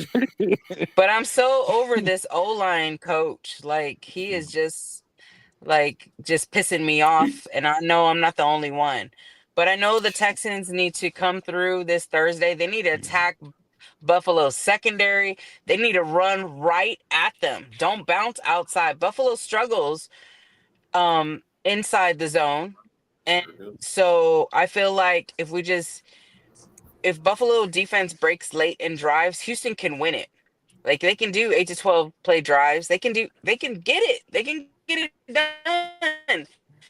They can take man, this game has me nervous, but like Bills special teams too, they give up short fields, they big returns. The Buffalo packs the box in the red zone, but Houston beats it. Like we can get it. Well, the good thing is at least you're home. Win the turnover battle. Yeah. If the Texans, you can think your GM. 1-2. You can think your GM about your offensive line. Because why are you giving away players to other teams when they were doing so good with that offensive line? Laramie Tunsil. This is the same. This is the same thing. This is the same thing that we talked about with Brad Holmes and Zeitler. Why the fuck aren't you trying to get offensive line? You know you have a quarterback that's a tree back there. Okay. I'll take a project offensive line is your stable of the whole team. I'm sorry. Yeah. If you don't have an offensive line, you're not going to do very good. You're not moving the ball. The final formula for the Texans to win is contain Allen, downhill run game, 2 to 3 explosive passes, turnover force, Texans win. My bold intake for Texans is Texans 27, Bills 24. That's all I can say. It's just like we just need a win. Mills needs to just keep this win, keep going. Like Stroud is out. He's out another week. So Mills needs to play for his brother. That whole team needs to play for Stroud. That whole team needs to play for Texans. Houston. Like this city ain't no joke. H-Town. Let's go. H-Town up. Because they need to get back in the playoff race again. That's what I'm saying. Yeah. We're still in the hunt. Yeah. And if the Chiefs are 5-5, they can stay 5-6, and we can be 6-5. You know what I'm saying? Like, let's go. I mean, I think you guys have a legitimate shot at winning because Buffalo is playing so inconsistent right now. That's it's like what I'm sometimes saying. they want to play, then the next time they don't. I mean, and that's like a blueprint for most of the teams in the NFL right now. Nobody knows. That's the reason why we can never pick games, really well because everybody's playing differently. Like Atlanta has failed in life. But the problem is, it's also in the AFC. You look at right now in the AFC East, the Bills and Patriots are going to make the playoffs. You look at the West, the Chargers, Broncos and Chargers and Chiefs are all vying for a spot there. And only one team's going to come out of the South, which would be the Colts. Yeah. So it's a pecking order. And you got the Ravens too, and the Steelers. Yeah, the Ravens are coming on. The Steelers, but we'll see. I mean, it's week 12. We still got a lot of weeks left. And we're also going to be playing our divisions coming up too. We got Jags again. We got Colts. So those are going to be key games, but I'm going to just stand on this Thursday Texans H-Town win at home. One game at a time, yep. One game at a time. And what do I always say? It ain't how you start. It's how you finish. Right. Well, they need to start fast if they want to beat the Bills. And I'm just thinking about it now. Fast and not get discouraged either. They need to start fast. Aside from the Colts, that division is not that great. So you should. I don't know how many more games you got against the Jags or the Titans. I got one more with the Jags and one more with the Colts. And depending on how the rest of your schedules play out, I'm thinking as you were talking, Liz, like there's probably going to be a team in the AFC wildcard that might not be over 500 because the Chargers, even though they're over 500 now, similar to your problems, their offensive line has been decimated by injuries. So it's gonna either be them or you, kind of trying to get to that finish line. But one of you two may be getting in there as a wild card and going on the road, maybe 8-9, something ridiculous like that, which we've seen before. A team under 500 getting a wild card spot. So that's just how I think the AFC shaping up because the Chiefs. They're 500 right now. The Chargers are, kind of backsliding a little bit. Yeah. But Denver's got a lot. Hey, to be honest, those Chiefs can stay on the bottom. I fucking hate those Chiefs. All right. On that note, thank you, Liz. Thanks, guys, for having me. Always. Yeah. Jay, love you, man. I love you too, homie. Let's wrap up the show here. Want to thank George for coming on the show. Nice to meet you, George. Nice to meet you too. Thank you for having me. Yep, George. Pleasure. Love you, man. This is awesome. Yeah, great insight, man. George, man. Good stuff, man. We love to have you on in the future time, bro. Thank you. Anytime, bro. You're welcome. Yeah. Okay. All right. Well, this will wrap up the show. Thank you for tuning in. Please like and subscribe to the show. Check us on YouTube at One Ass Cheek and Three Toes. Also, check out our Instagram and our TikTok at One Ass Cheek and Three Toes. Jay and Liz be putting out content. I want to thank you for all the people that listen to the show. As always, to the haters of the South, to the haters of the North, you hate us because you ain't us. Y'all have yourself a blessed evening. We'll see y'all next week. And oh, by the way, Thursday, Jay and B will hold down the All 32. Check out for your bets. Talk about some matchups, injury reports, fantasy reports. I will be in Detroit. I will be going to the Giants game. So 313. Exactly. 313. Get ready for me. Hey, that That's rhymes. boring.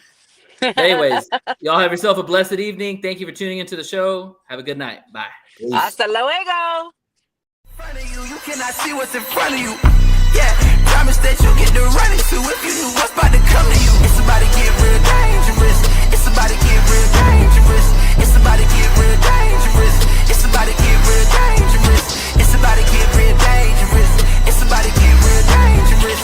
It's about to get real dangerous. It's about to get real dangerous. Yeah, watch out, pop out, black out, wop out, beat 'em up, knock out. I had to see with it. I had to cover their head and cover their necks at the same time. I had to take out the ref. I make my own. Remember, Dre's Daiquiri Shop at Cotton Gin, 441 Railroad Street in Maxwell, Texas, 78656. Daiquiris, food, football, and fun. All a part of a game day victory. If you subscribe to One Ass Cheek, 3 Toes on YouTube, you'll receive 5% off your total purchase or a free shot. Proof of subscription required.